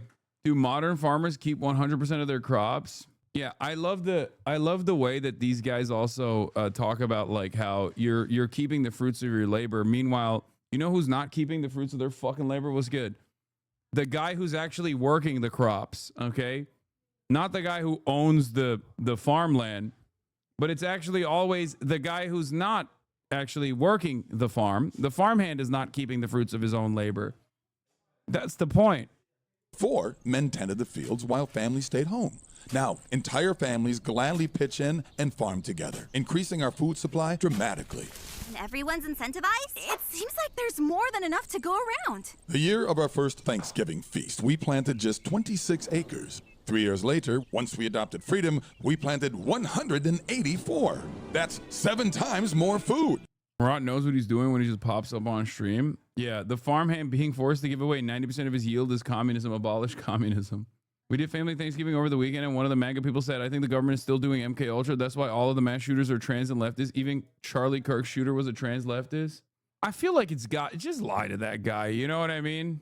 Just lie to that guy. I feel like that's easy. You can dupe that person. He's already been so perma-fried by getting duped over and over again.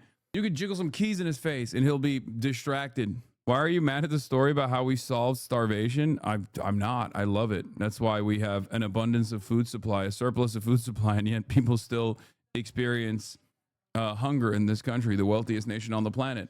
I think it's awesome. Yeah, famously. 0 starvation under capitalism, luckily, now that we solved it, right? Tell that chatter that native farming techniques were way better plus suitable. Those pilgrims were forced by kulaks to give their grain to the pilgrim czar, and you're laughing. Unbelievable. Good morning from Kabukcho. Any cool recommendations? Everything. Just walk around. It's the coolest. My 7-year-old says, that's crazy because sharing is caring.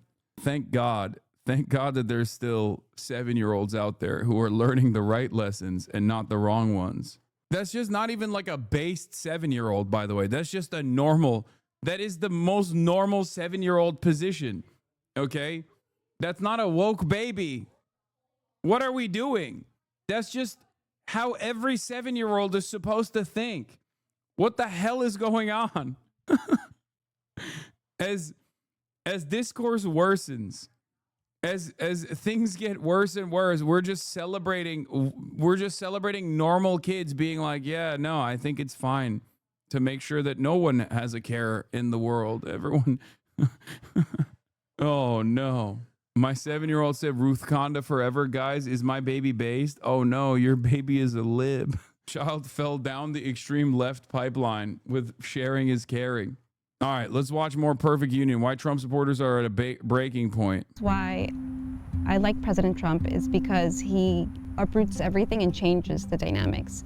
But when it comes to healthcare, it seems to be a very complicated system. A good portion of Hispanics, we all voted for Trump, so it's kind of. What is this? Sometimes I feel like such a hater when I'm around normie moms because they'll say normal things like, does your son like Miss Rachel? And I'm like, he's never watched her because I can't stand her or her performative politics. Or they'll be like, wow, the public schools here are so good. And I'm like, I don't trust the government. And at this point, I don't know how to pretend to be normal, so I'm just honest. And I feel like I come across as negative, but I just can't smile and nod. It's not in my nature. I'm opinionated and loud. Wait, what? Please tell me this is a fucking parody post. Please tell me this is a parody post. There is no fucking shot. Oh my God, dude.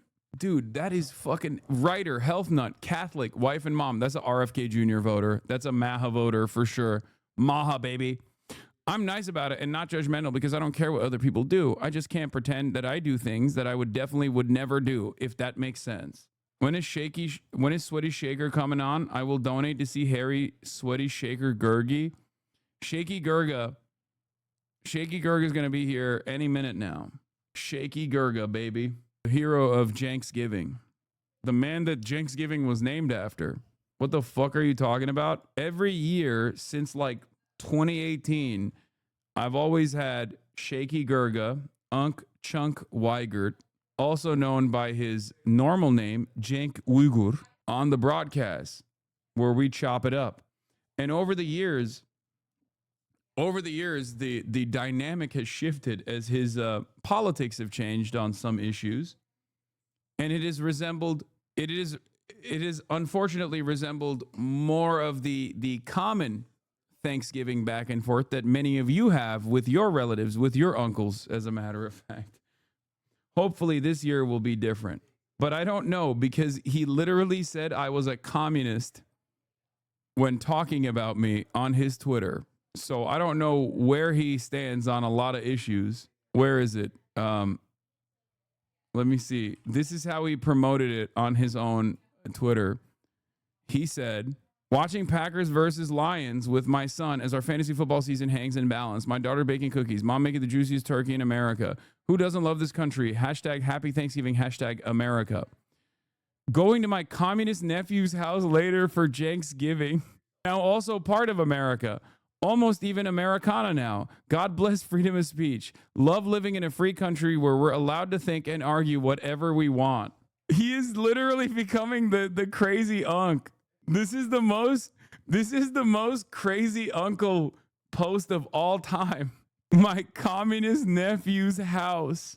I don't think he enjoyed your China trip as much as you did. No. Went to China and then straight off the bat live streaming shouting at an Uyghur. Yeah. We'll see. I have no idea. I think he's joking, but I don't know. Every year, the Janksgiving conversations evolve and resemble the normal American Thanksgiving conversations. Janksgiving. I'm going to hashtag Janksgiving. Being a member of a communist party is federally illegal. Boy, do I love freedom of speech. This is my favorite image still. Definitely crime and LA homelessness will come up. 2022 Janksgiving was prophetic, and you watch after October 7th. The one with the honkers is better. Yeah, I didn't post that one. I thought it was maybe too much. Does Jank like Zoran? I mean, I assume, yeah.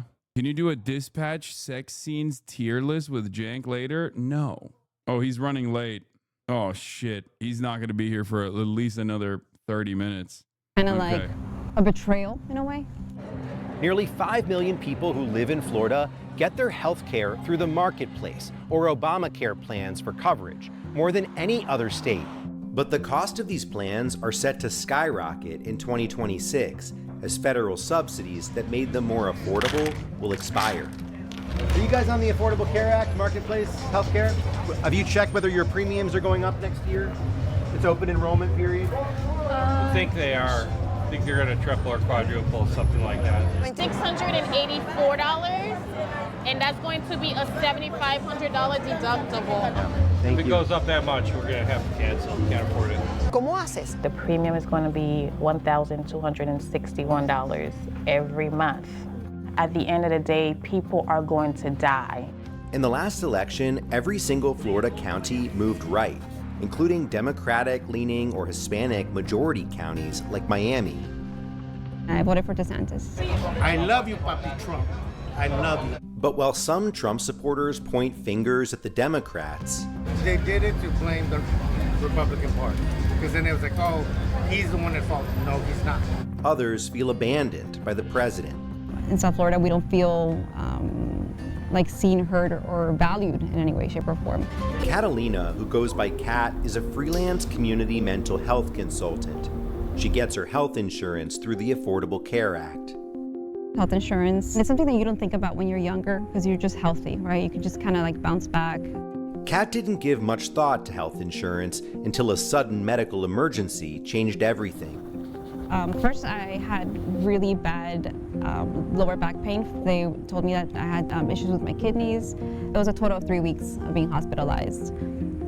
I guess while I was in the hospital, my hands started swelling. After her kidney issues began in 2022, Kat's health made full-time work nearly impossible. I did end up having to get on the marketplace in 2023 because the kidney issues and also with my ADHD. I take the highest level of Vyvanse, 70 milligrams. I need to take it so I can get out of bed, basically. They're just complaining now because they are getting touched by abhorrent government acts. They will vote Trump regardless. Probably not. Probably not. I mean, we'll see. 70 milligrams sounds like it would fry my brain. 70 milligrams of Vyvanse? That seems crazy.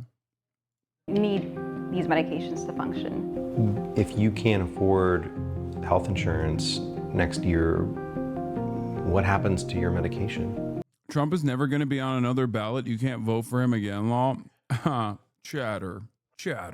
That's nice of you to think. We shall see about that.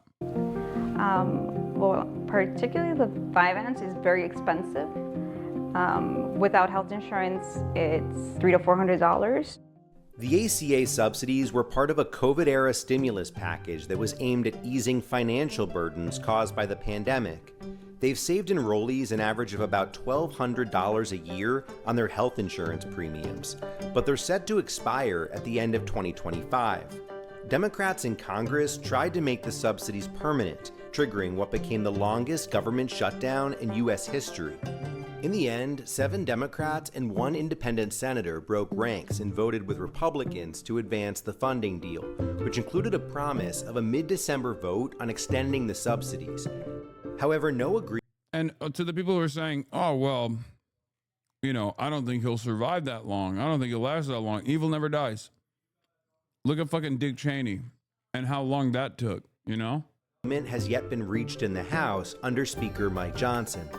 Without the subsidies, millions of people like Kat will face a new monthly expense on top of an already rising cost of living. When I go to the grocery store for myself, it's not unusual for me to pay $200. I'm definitely loving the buy one, get one free. It wasn't like that a few years ago. It's, you really feel it in the pocket now. Hi, how are you? We followed Kat to a meeting with insurance broker Steer Pierre Paul to see what her premiums will look like next year. Right now, she's paying $175 per month. So as you can see right now, the premium has gone up. So if I was to go and give you a Cigna plan, it's going to be $684. That is without the subsidies. They even have a premium up to $1,000. I have zero sympathy for Trump supporters who are suffering now. Zero. Well, I understand where that sentiment is coming from, but it's not helpful. Ultimately, you gotta bring those people back and move them beyond like unlimited loyalty and unconditional support of the Democratic Party as well. This is an opportunity in this time of crisis. It's an opportunity for people to understand why they're experiencing this kind of pain. That's it. And then the deductible are still high. Exactly. Especially when considering many of these guys, many of the Trump supporters don't even come to this, don't even have this come to Jesus moment. Those numbers are so oh. Is it more than you thought it was going to be? So yes, that price is just too high. I definitely will not be able to afford that. And I don't have anyone to fall back on, any family members to help me out. And so that makes me wonder, what's gonna happen to me? If I don't have access to medication, then I can't function at the most basic level. Then am I gonna end up being homeless? I just don't know. It's terrifying, so. The Republican Party has long talked about getting rid of Obamacare, but according to this KFF study, support for the ACA among Republicans went from 8% in 2012 to 36% today. And some Republicans have listened to their constituents. Republican Congresswoman Marjorie Taylor Greene of Georgia, who broke with her own party yesterday, writing a lengthy post on social media calling for action to extend Obamacare subsidies and prevent insurance premium hikes. The Democrats passed Obamacare, but yet the Republicans have never done anything to correct the problems that exist with it. And I blame my own party. Florida's Governor Ron DeSantis has downplayed the importance of health insurance altogether, saying that most people under 50 don't really need coverage above a catastrophic plan. You did vote for Governor DeSantis. The midterms are coming up next year. How would you be making your decision? What do you need to hear from any candidate to earn your vote? I guess if they're voting for me, for the people, for the American citizens, then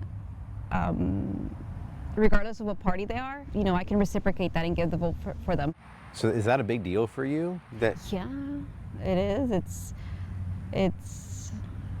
It's kind of like a break. It's unprecedented, but when you kind of don't see that you're being taken care of by your I luckily was able to bring my dad back from MAGA. He's Mexican and voted for Trump, but I was able to get him to regret that once he saw his 401k go down and ICE came to our neighborhood.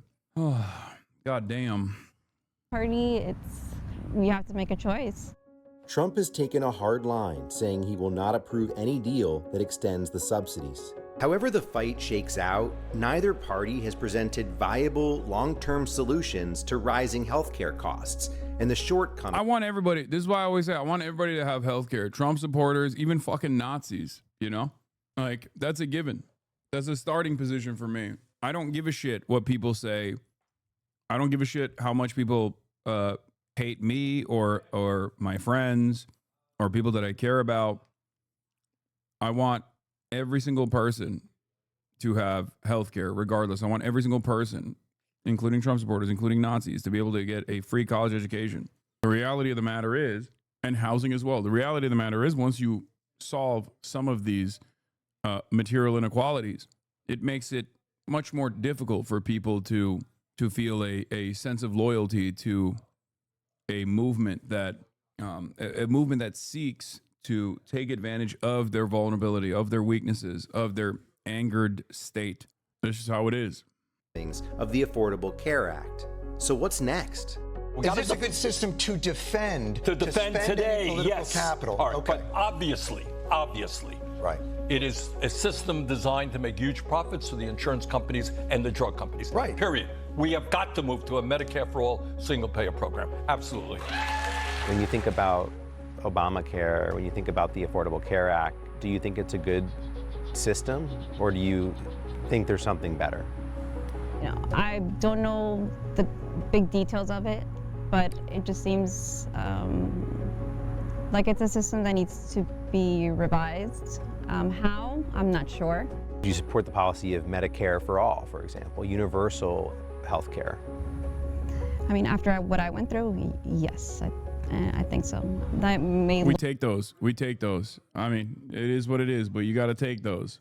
look socialist, but it's just access to basic health care for all American citizens. I think it's essential, it's needed, and it's a human condition, so it's a human issue. Another banger from More Perfect Union, one of the biggest, one of the fastest growing channels on YouTube for news and politics, it seems. Look at this, dude. 7 days ago, we went to Arkansas. The farm crisis will shock you. 2.8 million views. Tech billionaire shocking plans for West Virginia. 818,000 views. Could Texas run out of water? Wall Street is betting big on it. 1.2 million views. I work for Hyundai. What I saw will shock you. 700,000. Oracle, the company that knows everything you do. 400,000. But the biggest banger is this one from 2 months ago.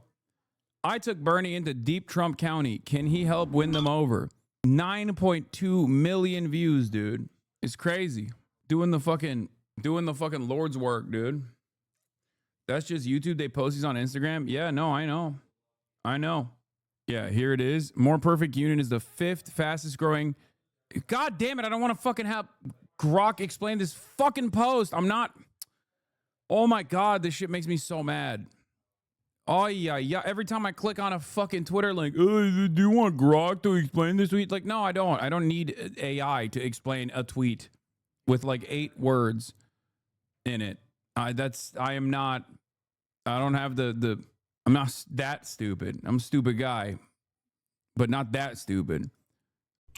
Damn, this guy's good.